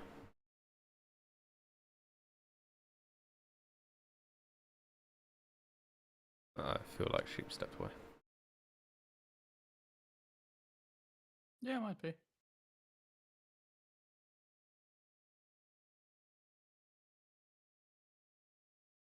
I did. First DDS left, and then Valky and Jonas took a break, so I was like, I'm gonna go to the toilet. That's fine. I'm back now. Yeah, the plan is to walk next to Seal and teleport to the other side. As you activate your fancy new cloak as an action. Yes. I'm sure it's practiced like yesterday once and found it awful, but it's useful. So. As you suddenly appear on the opposing balcony in a little blink of the light. And then, because this is 5th edition, I still have movement left, but only like 10 feet. So. Go here. You enter the office and suddenly see, oh, stuff. Let's happen.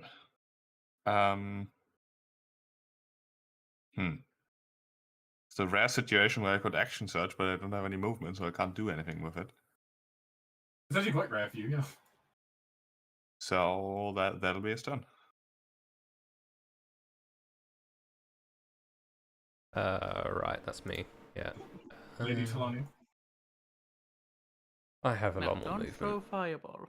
Don't throw. Do you know who I am? Yes, that's what I'm saying. Misty step here. Overkill. I'll Misty step here, and then I'll walk up here, and it's been so long. I need to remind myself of all the spells that I have.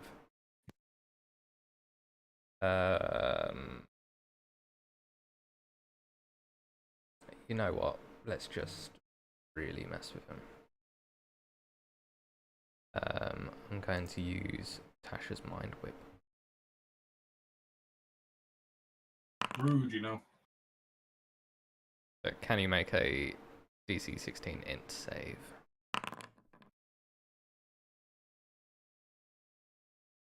Apparently he can. Alright, he just takes the 13 damage.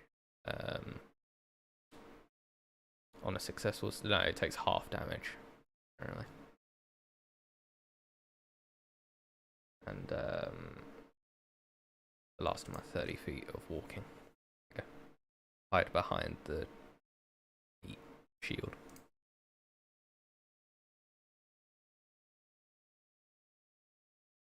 Hut, hut, hut.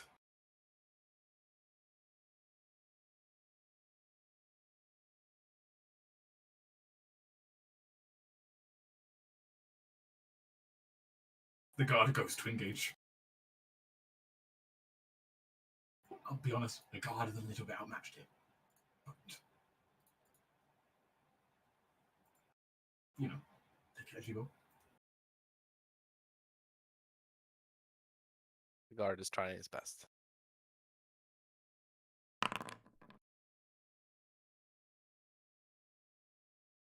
Guard does hit though.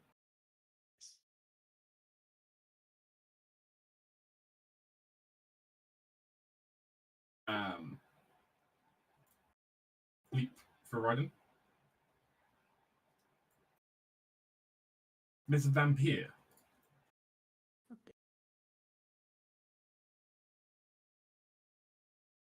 So is Raiden dead or dying?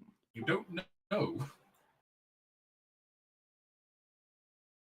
I mean, I mean, worst case, you can try and heal him, and if nothing happens, then you know.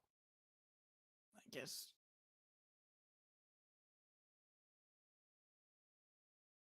I think Seal moves here. Yes, block the window in case he jumps out. So it means it would be a rather dramatic entrance into the main area. It would, yes. Can I check like with like medicine check like as a bonus action if he's dead or dying? Do I need to use like a healing spell or revivify for that? Or is that like an action? I believe it's an action to check if someone's dead or not. Yeah, I guess. Of course, you could just try checking healing and hope that works. Toss a healing word on him or something.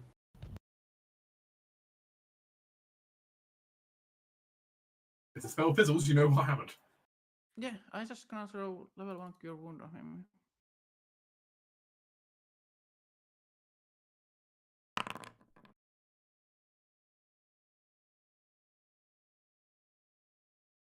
So? Right. He's not dead. Okay. Then, as that's my. As your spell does seem to work and close some of the wounds, indicating there's still some life left in that body. As it turns out, Raiden would have died if he failed that save, Ouch. but he did not fail it. Oof. Well, good job. Okay, that's me.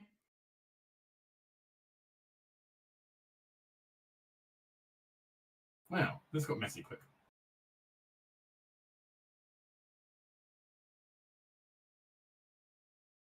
Still, the assassin is nothing if not versatile. As he's going to go ahead and chuck something down into the room. All right.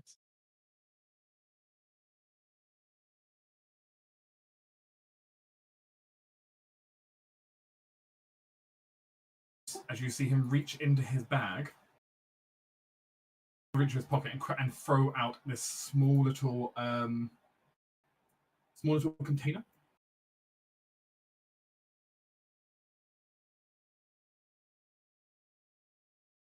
Well, that's a big fucking. Suddenly, as the room fills with this thick, viscous, toxic gas. Oh.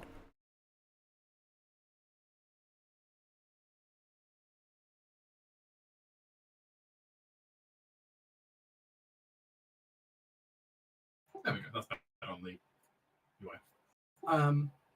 Everyone in the room except him needs to go ahead and make a fortitude save. All right. What this is? Can't save, I assume. No. Is this something that you need to breathe? Yes. I don't breathe. You don't breathe at all. No. Right, you don't. Then you're you do not have vampire. to save. You can fit in the hole. You can fit in the hole. Get in the hole down I there. mean, yes. That's a different problem, but yes.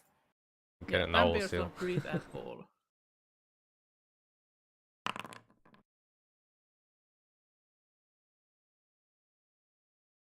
There's a lot of 14s.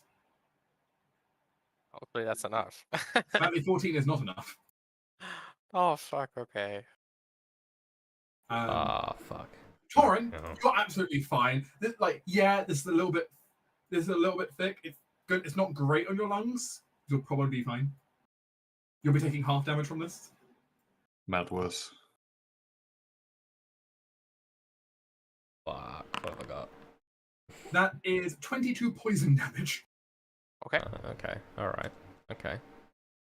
Uh, I need to fine do. damage. How do you do that? Just Just right click on the number and then go apply. oh. So, Oh shit. question. Yes. Does the assassin also make the save? He does not need to know. Oh. Burn it. Though, Burn it with- though largely because he knew this was coming, he's holding his breath currently. Ah. Oh, maybe if I hit him hard enough, he'll breathe it in.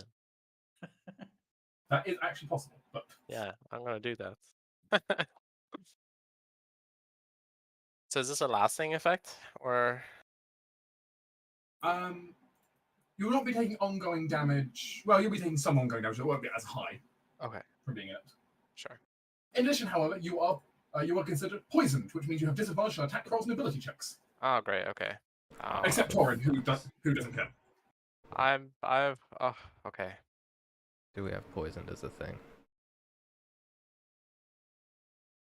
It's like the Rogue Bane. That's what it should be called instead. Rogue Bane. Yeah. Oh wow, that guard just died, huh? Damn it. He has about 20 health. That was 22 poison damage. Oh. I mean, I can heal him. I mean, you could heal him, but yeah. His otherwise stated he's dying. Okay. Yes. Cough, cough. Where's the poison condition? But you're not poisoned, you're fine. There you go. Okay. Yeah, from now on, each turn spent in the cloud and breathing is a d10 of poison damage. Okay. At the end of your turn. And this poison lasts until like the condition? How long does it last? It lasts until you've had a turn of not breathing in poison smoke. Oh, okay. I see. Well, I mean, I would like to open the door behind me and step out a square, but I don't know if you can do that. Well, we can put you to the side if that's what you want. Yeah, just so I'm still in the way, but I'm outside the thing, and then You're in the hallway on the other side. yeah, yeah, let's try and hit him. Disadvantage. It's largely like a stairwell back there and stuff like that. But Yeah. That's a 16. is just barely enough. Nice. Oh wait, I should have used something else. Oh well, it doesn't matter. He's hit now. And then bonus attack. Oh, that's a miss. Oh well. Yep. You end your turn outside the poison cloud. Yeah. Stop being poisoned. Okay. Awesome. Should probably get right out of here somehow. So Torin. Oren is going to hold his breath, step here, and then he will try to disable this assassin. Time to administer justice. Yeah. Could probably just use his hammer because it seems hard to justify disabling with a spear. Does it? Nah, let's use the spear. It's better. Yeah. I think it's harder 11. to justify a hammer. Unfortunately, an 11 is not enough. It's not even gonna be enough if I do a thing. Alright, second round, 24. That better be enough. That is enough. For 12 damage then. And then do I have 2 or 3 attacks? Now I'm uncertain. You have 2, right? 2, I believe, still. You only get 3, like 14 or something. True, I have 2 attacks. But I do have action search. We do. Yes. So he's gonna action search and keep smacking. Can you knock him down? Do you have any like of that mastery stuff? I do. Make I him... should have used that on that last attack. DDS, can I still apply that to the last attack? I believe movers are applied applied after you hit. Yeah. So yes. When you hit with a weapon, you can expend 1 die to add the roll to the damage. And he must make a strength saving throw DC 15. That's pretty good DC on that. Did you know that rogues don't typically make strength their highest save? Yes, I know. Why Because can it's like I- leading in the door. It's like, knock him down. Oh, he made Oh, it. wow. Jeez. He did make it. With a raw 18 on the dice. You But still get the he- extra damage though. Actual assassin. Still takes an extra 7. I can't click my macro for it, it just refuses to work. But yeah, action search, and then we're gonna smack him again. Surge. Although, don't I have a other thing that would be useful for this? There's actual assassin mode. Mm.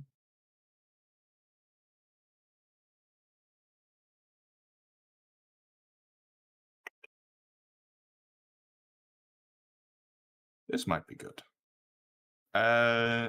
Torrent will replace his attack with a breath instead. Oh. Which will be not his cold breath, but the silver breath he has. Which, if I click, oh no, that's not what I want. How do I put this in chat? Hello? Still metallic breath weapon in the chat. Oh yeah, that is. Never mind. Yes, it is a DC 15 con saving throw. If he fails, he's incapacitated until the start of my next turn. I've never seen Nice. that breath before. Hey, nice. Oh. He is That is- incapacitated. How does this look? It's basically, it's. I mean, he can't not breathe to do this. You're going to take the poison damage now at the end of this turn, but He's got to subject himself to poison damage. But it's like a more like silvery, glittery version of his cold breath. It's still the like, a bit of a frosty cloud, but there's a bit of an almost ethereal, fey-like touch to it, where it's like Sandman's dust basically in a sense. I see. as I like to imagine the assassin, like almost cartoonishly, you just see like frost covering up and he can't quite move for a second. Hopefully. And then the sparkles hit and fall unconsciousness. And then, I mean, he can't take actions or reactions, but he can still move. Torrent's just gonna smack him for a second attack. Try to knock him unconscious. That's not gonna be enough. Not enough, no. I'll try to add a precision attack on top of this. Of course, all my macros don't work because it refuses to acknowledge that I have uses left. Oh, you have to change the uses in your dice and attributes. In my character sheet, I have 5 out of 5, but the macros don't. They refuse to do. Oh, I anything. remember that. Yeah, the macros don't work. They still assume it's before you changed it. Yeah. Oh, okay. Well, I'm just For some gonna reason. Yeah, it's wrong. roll the 8. Does a 15 hit?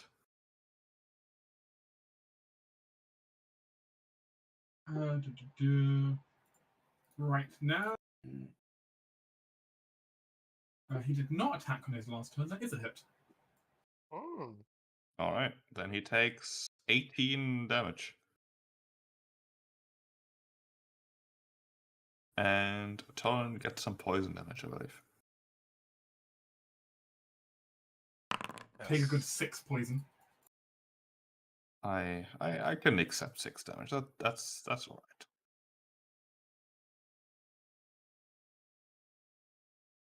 Cyrus? Is another con save too?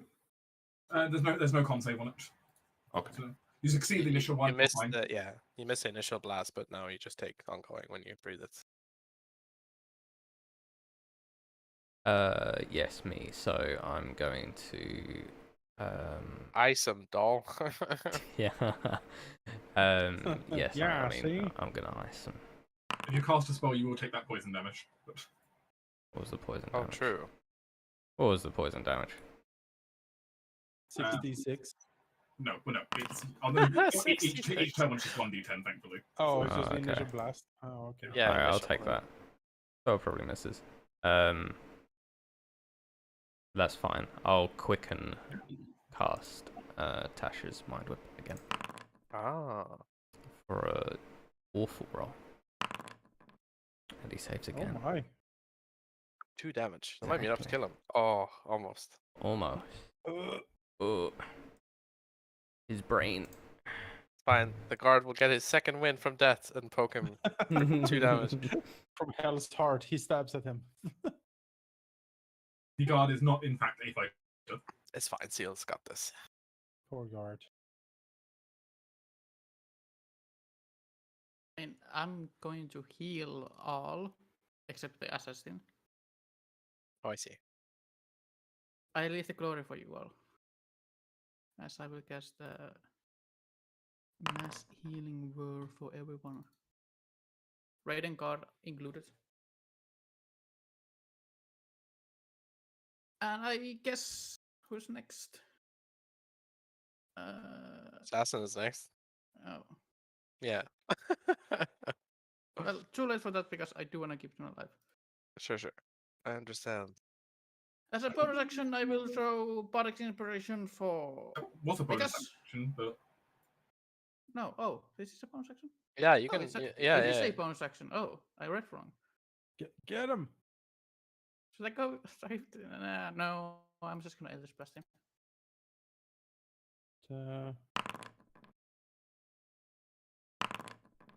Yes. Oh, there we go. Very nice. yeah. Yes. Splat. All right, Okay. let's get. You've got a slightly frozen form, and then suddenly just a blast of force. Ceres goes back to the ceremony. Close the door behind you. We can't have poisonous smoke billowing out into the. You guys can deal with this. Just I mean, is the potion like somewhere like back where it floats in? here we go. What's that?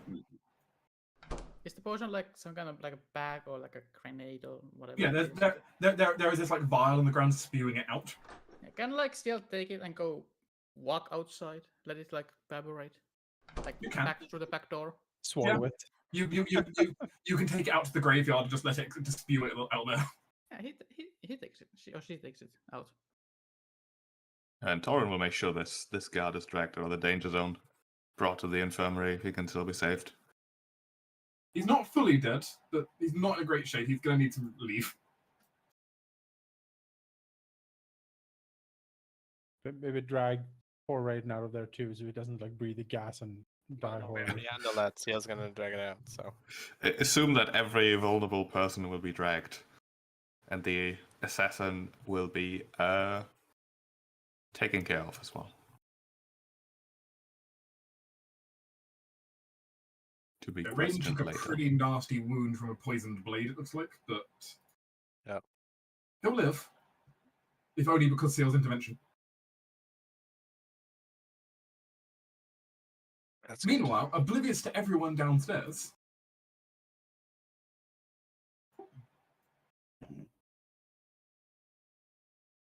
as the revered mother speaks up. In the eyes of the gods, and before all men here, the Countess has chosen you, Count Amanus, to be her ruler, to be her liege to serve, and for you to be her protector. Are you willing to take upon this responsibility?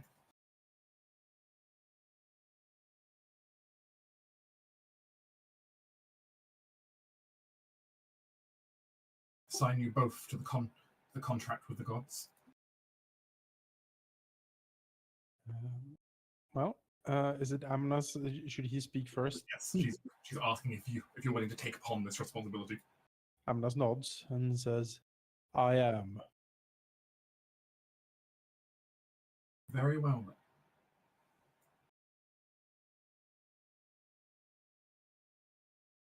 Please. Linda, and she fills up the 2 chalices Upton's holding. For hear the blessed spring. A drink to the gods, to renew an oath. A drink to prove your allegiance and where your boundaries stand. That one comes around and hands both of you the chalices. All right. Amonas will grab his chalice. Eliza takes hers. All right. To the gods drink deep. Amonas will hold the cup with both of his hands, and then he will drink and drain it. As you see, Eliza has a strong drink, but she does leave some inside the vessel. As the Ridmer gestures for you to place both of the chalices down on the altar. Yep. Amonas will do so. The light of the gods, have it be known for all here, where the new Countess's banner does lie, and with it,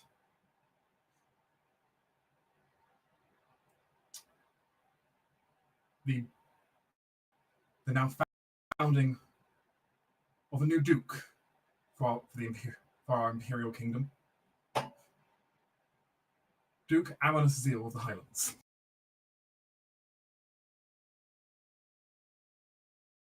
Long may both of you reign.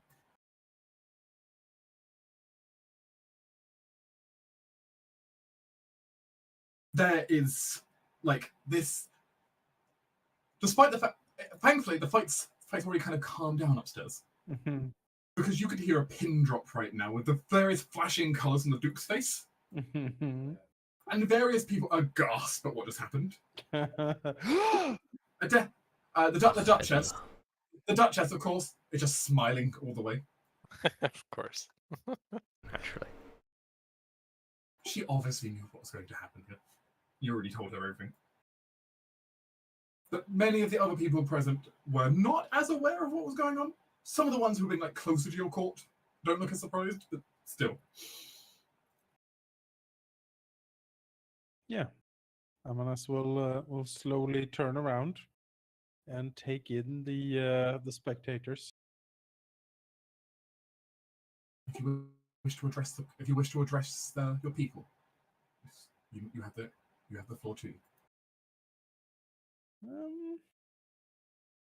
It's mainly up to Lady Eliza if she wants to say anything to all of these. Well, she already spoke a little bit. Oh, yeah, it's true. It's But true. of course, you're now her liege lord, so it's now your floor as well. If you want to say anything. Amonas will look around. Take a step forward. And say, by right of conquest did we wrest Freyfrost from corruption and mistreatment. Justice was brought to those who destabilized and burned this region. As the new liege lord of Freyfrost, I solemnly promise all of you that we shall usher in a new era up in the north. Something that I am sure will reverberate through all of the empire. There is change coming, and that change will sweep all of the old away and bring in a new dawn, a glorious new dawn for the north and for all of the empire. So I swear, Amonas Zeal.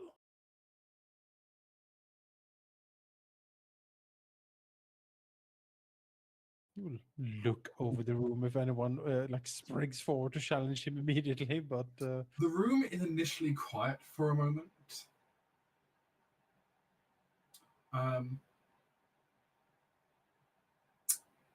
Before you see the Wolf Chiefess stand up, tap her staff on the ground, and almost like a clapping, almost like rhythm to it. As she kind of taps her staff. To the health of the new Duke and countess of these lands. As you suddenly hear like a round of applause from around where Rodrigo is, Yeah. and then from like, other parts of the room, as the room seems to kind of go into congratulations for the most part. A roaring applause with some notable exceptions. Notable exceptions on the front row. Yep. Oh, Amonas just gives him like a steely glare. The Duke is staring at you, glaring daggers, but you also notice this look of recognition. You think he recognizes who you are.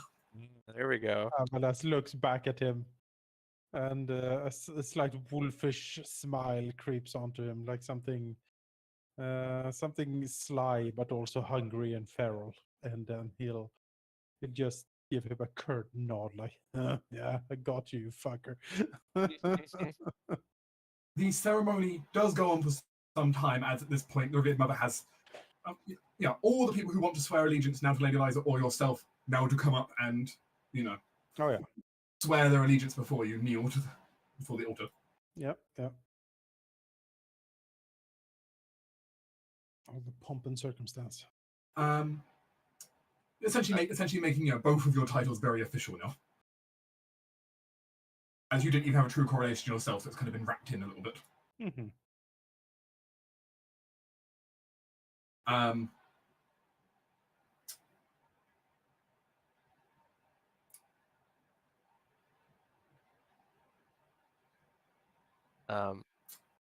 Yes. There is something pressing while the rest of the ceremony is going on. There's something pressing that Vickers needs to follow up immediately here. After they can start out writing himself. But I don't know if it's me being weird and remembering something that doesn't exist, but I'm very much sure there was someone else up here on this like balcony that isn't here. Yes. But I can't remember who. The sergeant was up there. Yes, the sergeant was up here. Right. The sergeant had been up there for some time. Sergeant Arena. Right. I'd like to go find her. It's funny you say that, actually. Yeah. Because that actually brings to another side scene going on, as you actually have a companion of yours. Oh. Ah. Something's off, though, as Theo appears. Okay. Like, your psychic senses tingle. That looks like Theo.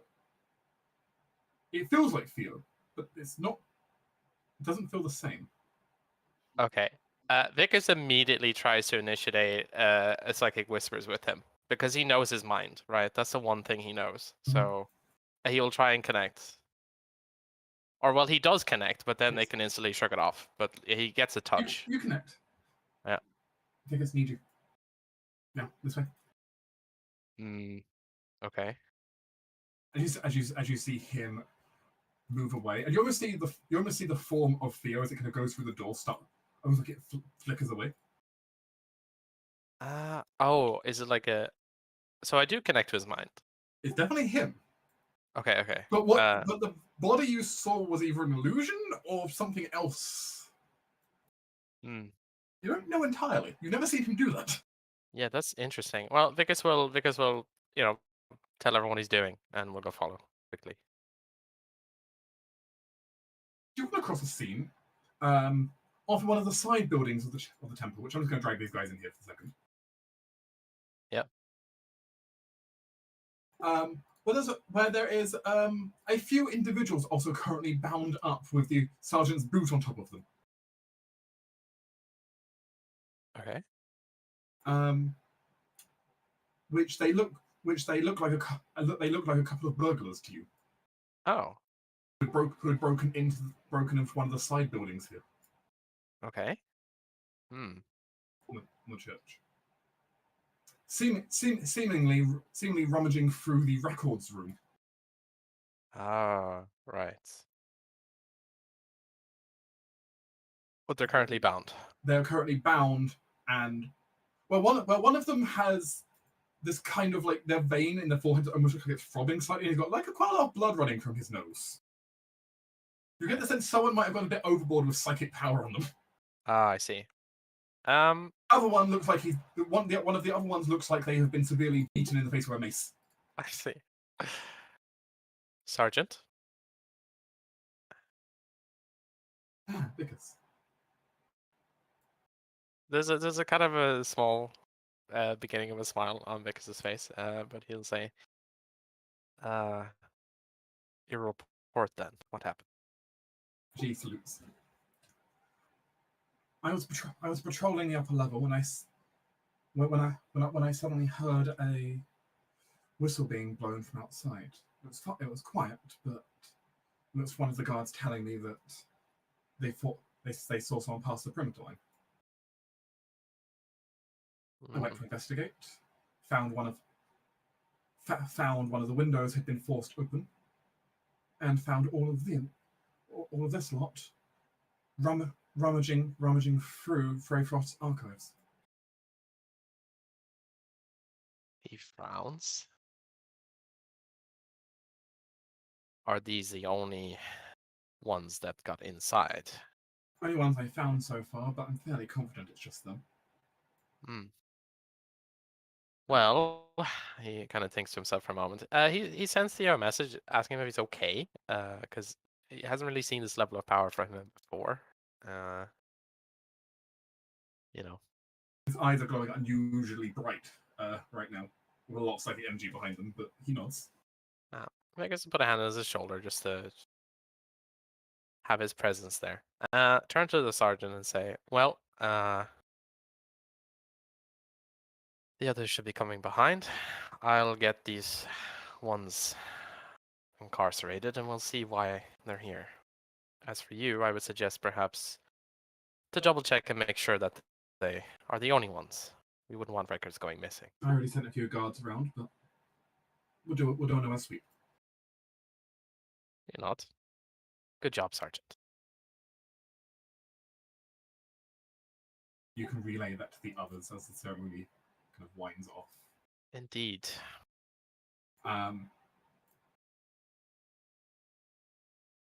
The Duke makes his leave rather quickly into the whole everyone pledging allegiance part, shuffling out. Oh, he doesn't want to talk. Oh, poor dude. Oh. I feel like his pride is a bit wounded, perhaps. A bit. Yes. Yeah, just a little bit. But he's been publicly embarrassed before. He leaves without creating too much of a scene,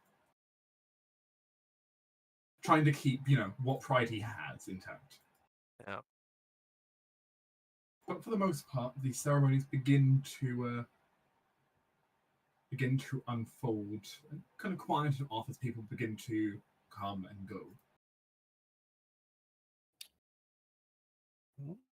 I assume there's a feast as well. Yes. After After the coronation is over, there is a feast to be held in the banquet hall, which is off. One of the halls have been turned into a banquet hall here in the temple. Awesome. Which basically we can flash forward to the group having a bit of a debrief. Yes. And banquet. Did Raiden survive? Have we saved his life? Raiden has survived. Good. He is badly wounded, but he will live. And I assume the assassins are thoroughly imprisoned and guarded. At least the one assassin that was left alive. The decoy is definitely imprisoned. The other one, the physicians aren't entirely sure if he's going to live or not. But all right, one's better than none. We have some clerics that can speak with dead, right? I mean, I can an expert, in fact. I mean, in fairness, the revered mother can speak with dead. So worst case, yeah.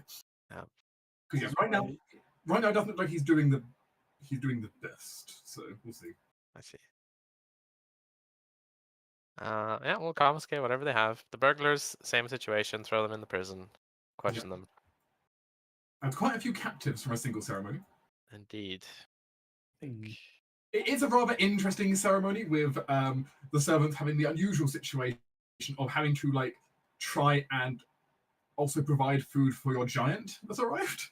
Yes, we need to talk a little bit about the giant.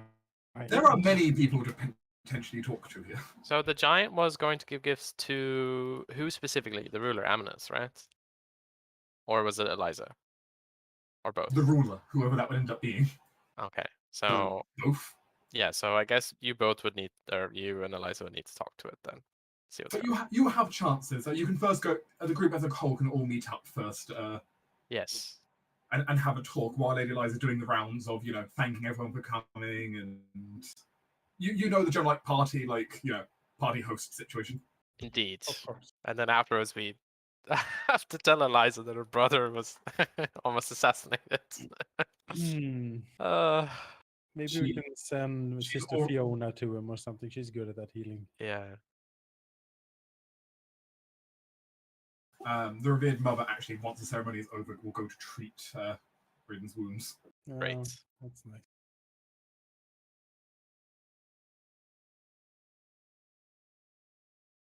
She might be a cleric of the grave, but she does maintain some healing magic.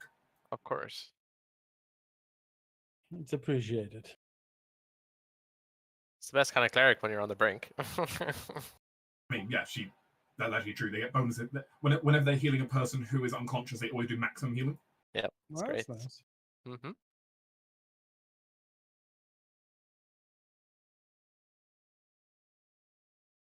But yes, I'll have the main hall empty for a second, giving you all privacy to talk. All right.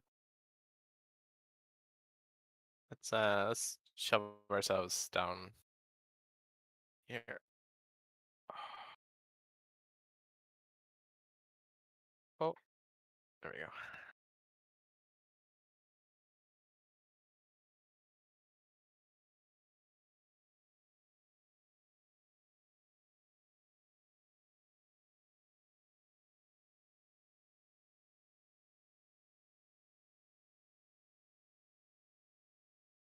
Yeah, I guess we fill Amanus in on what's happened. I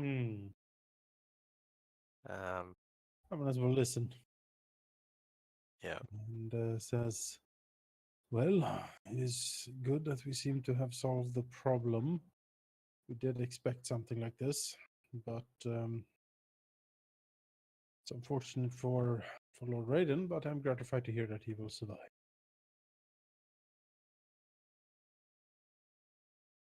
When it comes to questioning these miscreants, I suspect that you all have the methods to do so, although I can provide my zone of truth, so to speak, if needed. Considering the precedent set last time, I assumed you would like to be present and exact swift justice afterwards. Looks over to Torin, unless you have some other use for them. These ones, I don't think so. The one that survived, I'm unsure if we can get much useful information out of him. He was, to put it bluntly, very full of himself despite his situation. It would have been plausible to play them against one another had the other one survived, but with just him, I'm unsure.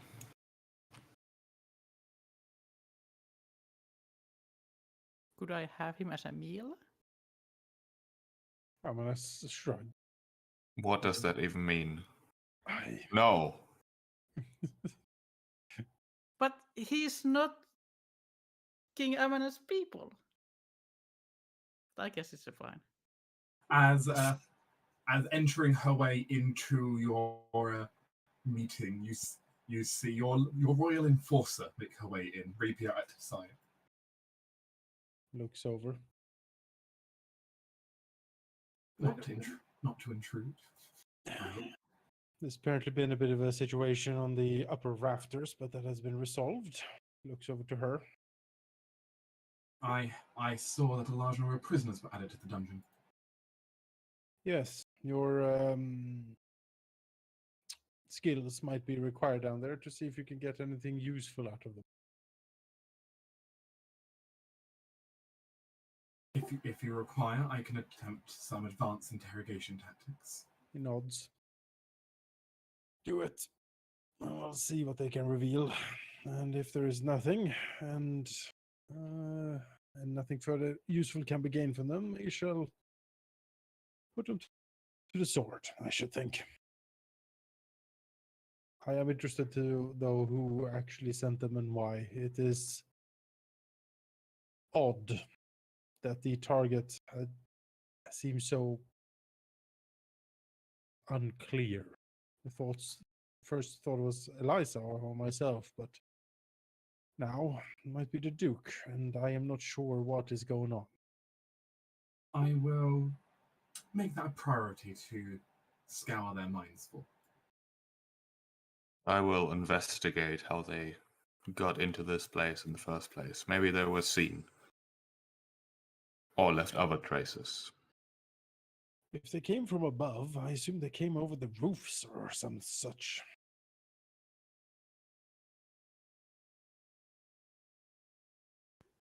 Can I have a walk among the roofs? With Doran, I guess. Commander, we found a grappling hook around the back of the building. They somehow managed to find their way past the outer wall and then snuck through the graveyard, we believe. Ah, I don't suppose that grappling hook is still intact. It is. I would have it to examine it if you don't mind.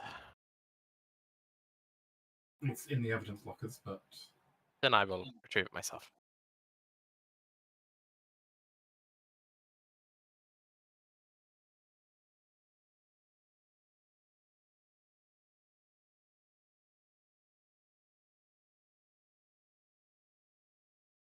I think Vickers will open up a channel to Mazara and basically quickly telepathically brief her on the entire situation so she's aware of what's going on. she nods, listens in quietly, patiently. Mazara's mind is always very well organized. It's so much better to talk to someone whose mind is together. Hang on. It's like if you walk into someone's room and everything is like nice and neat, whereas like you walk into someone else's mind and there's like books all over the floor and you have to step over everything. It's like, oh god. Mazara's mind is like is incredibly well organized, if also a little bit disturbing. You know, he's seen a lot. He's not easy to There's perturb. some familiarity with it, even though she's arcane versus your psionic magic. She has a lot of magic that will manipulate the mind. Yes. I feel insulted. Wait, why? Ceres' mind is not the best organized, I don't think. I didn't specifically he's say very Ceres chaotic. at all. Like there was an insinuation. No. This is based on intelligence. So you're not disorganized, you're just stupid.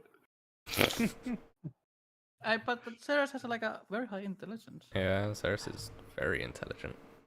Right, She's so actually, she's actually the yeah. smartest in the party. You're smart but disorganized after all. Is smart but disorganized, yeah. Just very chaotic in how she deals with everything. Everything has a place, but fuck knows if anyone else can figure it out.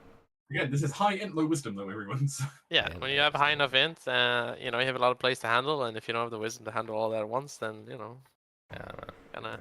All right. So we have the assassins to see if we can get anything out of. Unlikely, but you never know.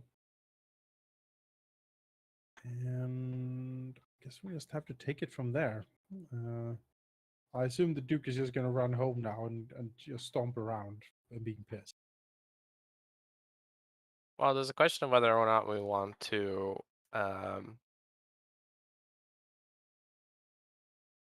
if he'd even believe it, but make him aware that there wasn't an attempt on his life or a planned attempt.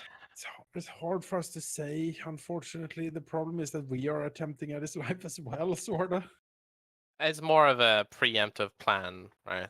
You're not the most reliable narrators. That's No. the issue. I don't think it will do any good, although I had that urge as well. Be like, hey Duke, someone is after us. Maybe we should team up. But then I'm like, no, he's a fucker. I don't want to team up with this guy. sucks. Yeah. But no, in Vix's case, I think he wants to examine the gear. I mean, they were equipped somewhere, so maybe there's a lead in that sense. See if there's like the craftsmanship. Grappling hooks aren't exactly like standard fare, so well, I assume, I don't know if they are here, but I mean, like for like mountainous stuff, they're fairly common. yeah. But I presume these aren't just your common mountain grappling hooks. They're probably customized, I'd imagine, to some degree. they do look pretty nice. Yeah, he'll go on that track. He'll have them examined. He has contacts. He has dwarf contacts. He has people who know craftsmanship. He'll look into that angle and see. The group has a variety of angles for them to tackle here. Yep. The social sides to be handled, of course, by Amanus and Ceres, very likely. Yeah. Then more investigatory sides by Torin, Ciel, and Vickers. Yep.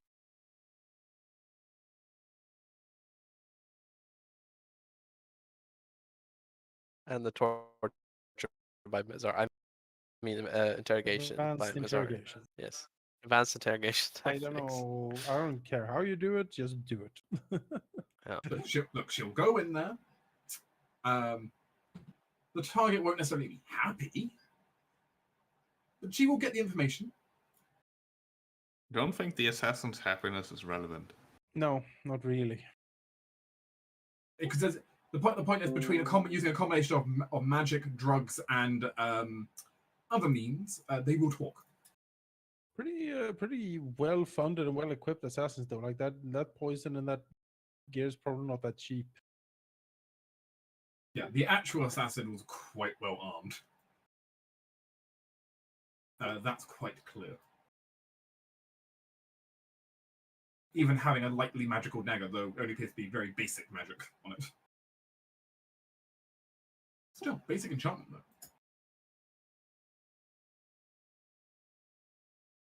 Which is nothing to sneeze at. All right. Well, with that debriefed and everyone's vigilance still at the top, I guess we proceed with the feast and the glad handling of the different dignitaries. Yes, but I do know that some people don't have that long available tonight. It's true. Do people want to save the feast and that for next time, or Might be good if we I only have to go in like... 20 minutes. So Yeah, exactly. All right, that's fair enough then. yeah, if that's all right, Yeah, I don't of mind course. either way. That was also why I was asking about timing of it, so I can figure out like because I roughly knew how long each segment's going to take. So it's like okay, Yeah. That frost giant though, why is he here? Who is he? that is a wonderful question for you to find out next time. Find out. And also Isa has work tomorrow, and everyone else has work. Yeah, I mean I've got work in the morning as well. So. Yeah. I mean, I can have sleep later. No, but it's nice to have a normal schedule. I sleep later. Isa Kawa is the most soldier we have on the team. It's like sleep. I mean- fucking. I just take a lot of energy drinks. That's how I all work. right, sure. That seems healthy. I'm not healthy. I don't need to be. But yes, congratulations to everyone though. It can now officially be said Duke Amanus. Yes. Nice. Since you now have a small region under your control, not just a single county. Yay. Yahoo. Of course you know. For to be a real good duke, you're gonna need a little bit more land, but I'm sure you can find a way to get that. Oh yeah. Good news, everyone. Step 1, declare war on Alcend. Step 2, raise taxes for war levies. Well, I mean, Step the 3, declare war. defense. I mean, on the declare war side, chance of how much you pissed him off. Well, you know, we are moving troops like into his lands, aren't we? At this very moment. But no, the plan was we're to move not. troops into his land during the ceremony. Yeah. Yeah, the original plan that was provided to you by Dr. Desia was basically let him get pissed off. Yeah. Let him see her giving support for you for this. No, sorry, for her to kind of just keep neutral like she has been. Yeah. She will have the Duke will end up declaring war on Eliza and you. And then she can rightfully claim that she's defending you because he's the attacker, Hmm. and make it a 2-on-1 war. It's too bad he left so early. I would like to talk to him so I can rile him up a bit. I mean, Really egg him on. You think that's necessary still at this point? I like to twist the dagger. if it's like 120 feet away, Ciel can send like a message. I'm gonna with a twist attacker. I mean, I'm sure someone can get you a sending message to him or something if you want to. No, just send a message like, ha ha ha. You have one new message. Just a fart sound. And that's it. Do you want to replay message? Oh man, if I could have made him afraid and his brain started melting. I mean, He is. if you would have killed me like kill order, I would use this on him. Let me show you. The psychic lance. That's pretty good. Yes. Just get him. As it stands, attacking someone inside of a ceremony like this, though, is, I mean, dishonorable is not the right word. It's a step beyond that.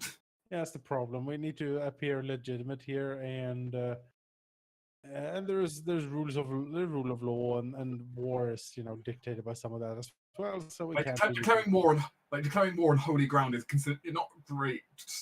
That spell though, Unless Jesus it's a crusade. Christ. Yeah, if it's a crusade, that's It's different. it's pretty good spell. That would be great. Like you hit him with the lance, and Vickers had sidled up behind him and just stabs him like through the pew with psychic daggers, like. "Arr!" And I think that's he goes down, and I was like, oh no, the poor Duke must have had a heart attack. How unfortunate. So, Best- are we hearing this focus fire psychic damage? Yes. Vic is gonna have a later conversation with Theo about the new stuff that Vickers has seen him doing. This is cool, but also it seems quite sudden. So might need to have a chat about what's going on. Interesting. Was he like translucent? It looked like either an illusion that he could move around, or like it was almost like an echo of himself or something. I don't know. Oh. It's It cool. was like major image or something. Probably, I don't know. Oh. It was might cool be though. blur. Was it an aberrant mind? Is he awakening to his cosmic powers? Ultimate cosmic power. Exactly. I don't know what you're talking about. Unless approves of this. But yeah, we will see what happens, I suppose. Yeah. Works for So me. for next week, you're still indisposed on Friday, right? Sheeps are going Thursday for a bit still. Yes. Okay. So is Thursday fine for everyone next week as well? Works. It's fine, yeah. All right. Yeah, first day really fits me better. Otherwise, I would have to miss sessions. And Yeah, these no, sessions do seem pretty important, not gonna lie. Yeah, like Yeah, that's they kind are. of the point, which is like the whole like coronation stuff is kind of it's the end of a chapter. It's kind of important to. Yeah. Also, generally, like in sessions that aren't as important, I would still rather we have everyone here anyway. Yeah. Yeah, but the point is, if it was a session where you're going off to a bugbear encampment, it'd be a shame to not have Torin for it. But Yeah. you could live without him. Good, I but can't. I also want to play with sheep, so like A life without sheep is like without sunshine. That's what I always say. if Aw. someone's missing, it makes it a little less enjoyable just because they're not Yeah. there. I do like playing with you as well, obviously, which is why I'm here. Yeah. No. Hopefully, yeah. Hopefully, yeah. Also, I just noticed it's year-round Christmas apparently for Sheep's Avatar. Yeah. Oh yeah. Oh, yeah, So I no, don't have to change it. That's smart. Oh, Yeah, it's very smart. Ready for next Christmas? yes. I think you've had that Christmas hat on for like 5 years or something at this point. For a while. And the sheep is from like Steam's or GOG's like late night sale or whatever it was. Yeah, I will say though, I did end up having to write up on my phone the what if you did a red wedding. Right. Yes. Because that is something which, I mean, you could have done. Just kill everyone. I Blow could up have the started. cathedral. I could have started a hell of a day. Like, you just had fireballs. there were a lot of important people. If you started chucking fireballs around, things would have got Yeah. It's interesting. fine. It's fine. There was no need Ice for storm, fireballs. You can, violence should be precise and calculated, but sometimes you just need mass destruction. Just ask the harbor of, of Silver Isles. I That thing's still mean, burning. I'm told it's been Which- burning for 5 months now. No. The good news: the fire is long out, and repairs are underway. I It was should- hoping. It should be that section of harbor should be operational again by the fall. I was hoping it was going to be like that tire fire that's been burning for like 15 years or whatever it is, like in the US. And no, that'd be more like you set a let's set your mana mine on fire or something. Yeah. Yeah, don't set mana mines on fire; they won't burn for a while. Yeah, The mana that's crystal- how we will work at The mana crystal just end up creating more fire, and then like more fire magic creates obviously more fire and things like that. And because apparently it's a whip. Yeah, I've had it for a while. Ah. I took it I off remember like you picked it up off one. You picked off one of the fallen foes, but I don't remember which one. well, I think it was Probably a bugbear. yeah, it was one of them. I was like, this is useful, and then I realized, oh, I'm not actually proficient in whips because they're martial apparently. And you already have range, like on account of your daggers, right? So I know it's just cool to have a whip. It's reach. Yeah. so. yeah, I mean, yeah, you can whip. But I have to go to work, so I'm gonna head off. But thanks for the session; it was really fun. That's absolutely Um, fine. I'll be sending each of you a little bulletin between sessions in private. All right. Well, Looking guys, have forward a to good it. week. See you next. Take care. Bye. I shall now. be off as well. See ya. Catch you later, guys. Bye. hey guys.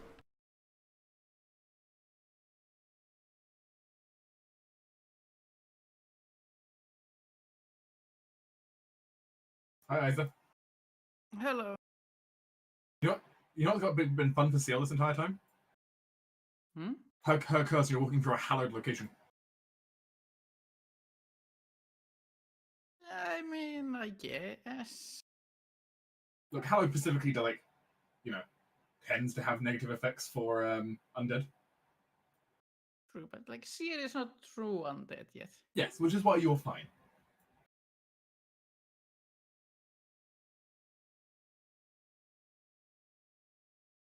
But yeah, it might be discomfortable. I guess that is the easiest way to put it.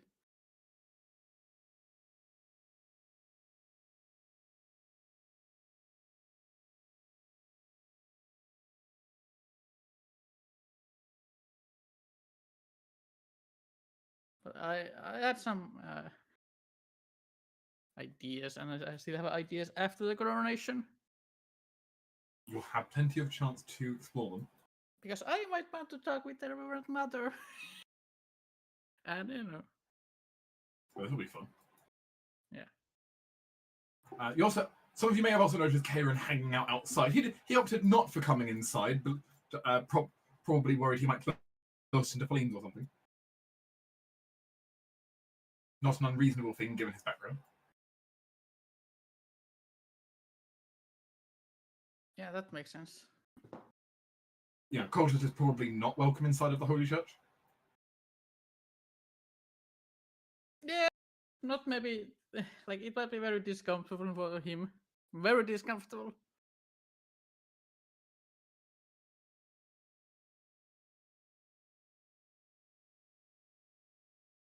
Also, I realized that Hallow is it can be ridiculous in some regards. Oh yeah, it's a nasty thing. Like one of the things on Hallow is you can have an entire area just perma-silenced. That's kind of terrifying. Yeah. You can also have permanent tongues in an area, which sounds like a great thing to have in some places. I mean, it's very useful. Like, there's a lot of like neat effects in it. Energy vulnerability for the entire area. Imagine walking into a temple of a fire god, and the temple automatically gives you vulnerability to fire. That seems like a really dangerous situation to be in. Very dangerous. Alternatively, you can have a place entirely full of magical darkness. Perfect for Ceres? Yes. Always. Well, actually, no, because I can only see through my magical darkness. Ah, so you would not like a temple full of the stuff? Nope.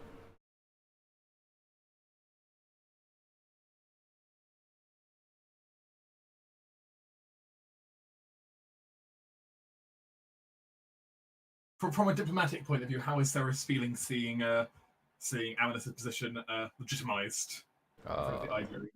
Very happy with how things have turned out. Very happy. The revered mother ran the ceremony, basically as perfectly on T as it can go. No one objected. Yeah, exactly. One dude pissed off. One Duke, and it's the specific Duke that we wanted to piss off, is pissed off. As far as Ceres' diplomatic plans seem to be going, everything's falling into place.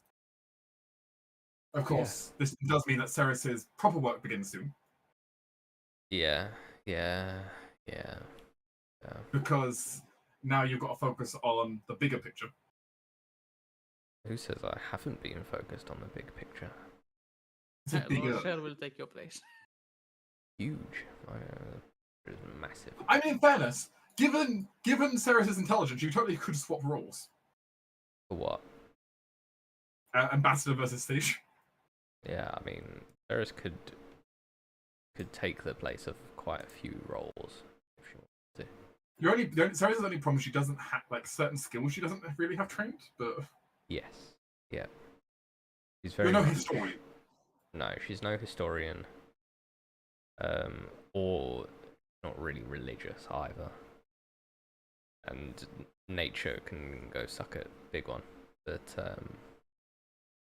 Neither does she have medicine trained, so you're not the best when it comes to the sagely suits. no, but Magister and Ambassador is perfect for her. Mm-hmm. So that's what I... Which makes sense, that's what you're good at. Oh yeah, that's what I aimed her towards, really. That's what I wanted her to be good at. So. I mean, amusingly, you could be chaplain, but it would be a very awkward position for Ceres. It would be an awful position for Ceres. Imagine all the clergy people coming up to you to organize stuff. Having to settle religious disputes between different temples. I mean, Ceres could definitely do that. Or by telling them all to F off. Yeah, exactly. That's not settling disputes. Settling a dispute for Ceres. Shut up, put up. All your religions are wrong. I did put on the pinned messages. I'm sure you both saw a proper, you can actually see the proper roster of the council right now. Yeah.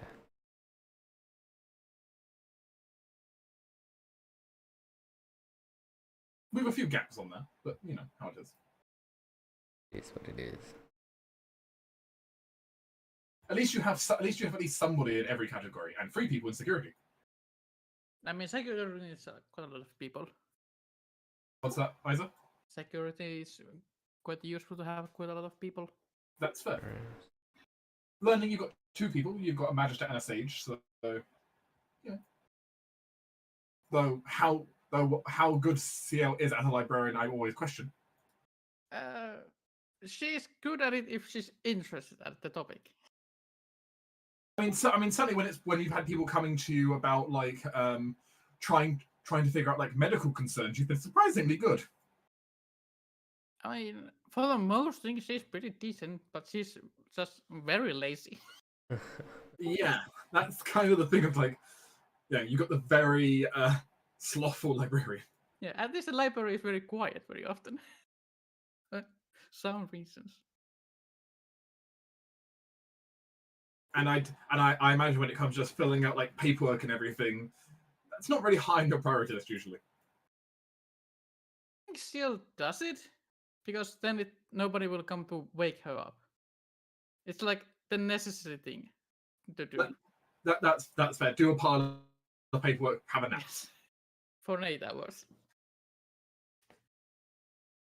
Yeah, like knowledge-wise, teaching-wise, CL can teach things.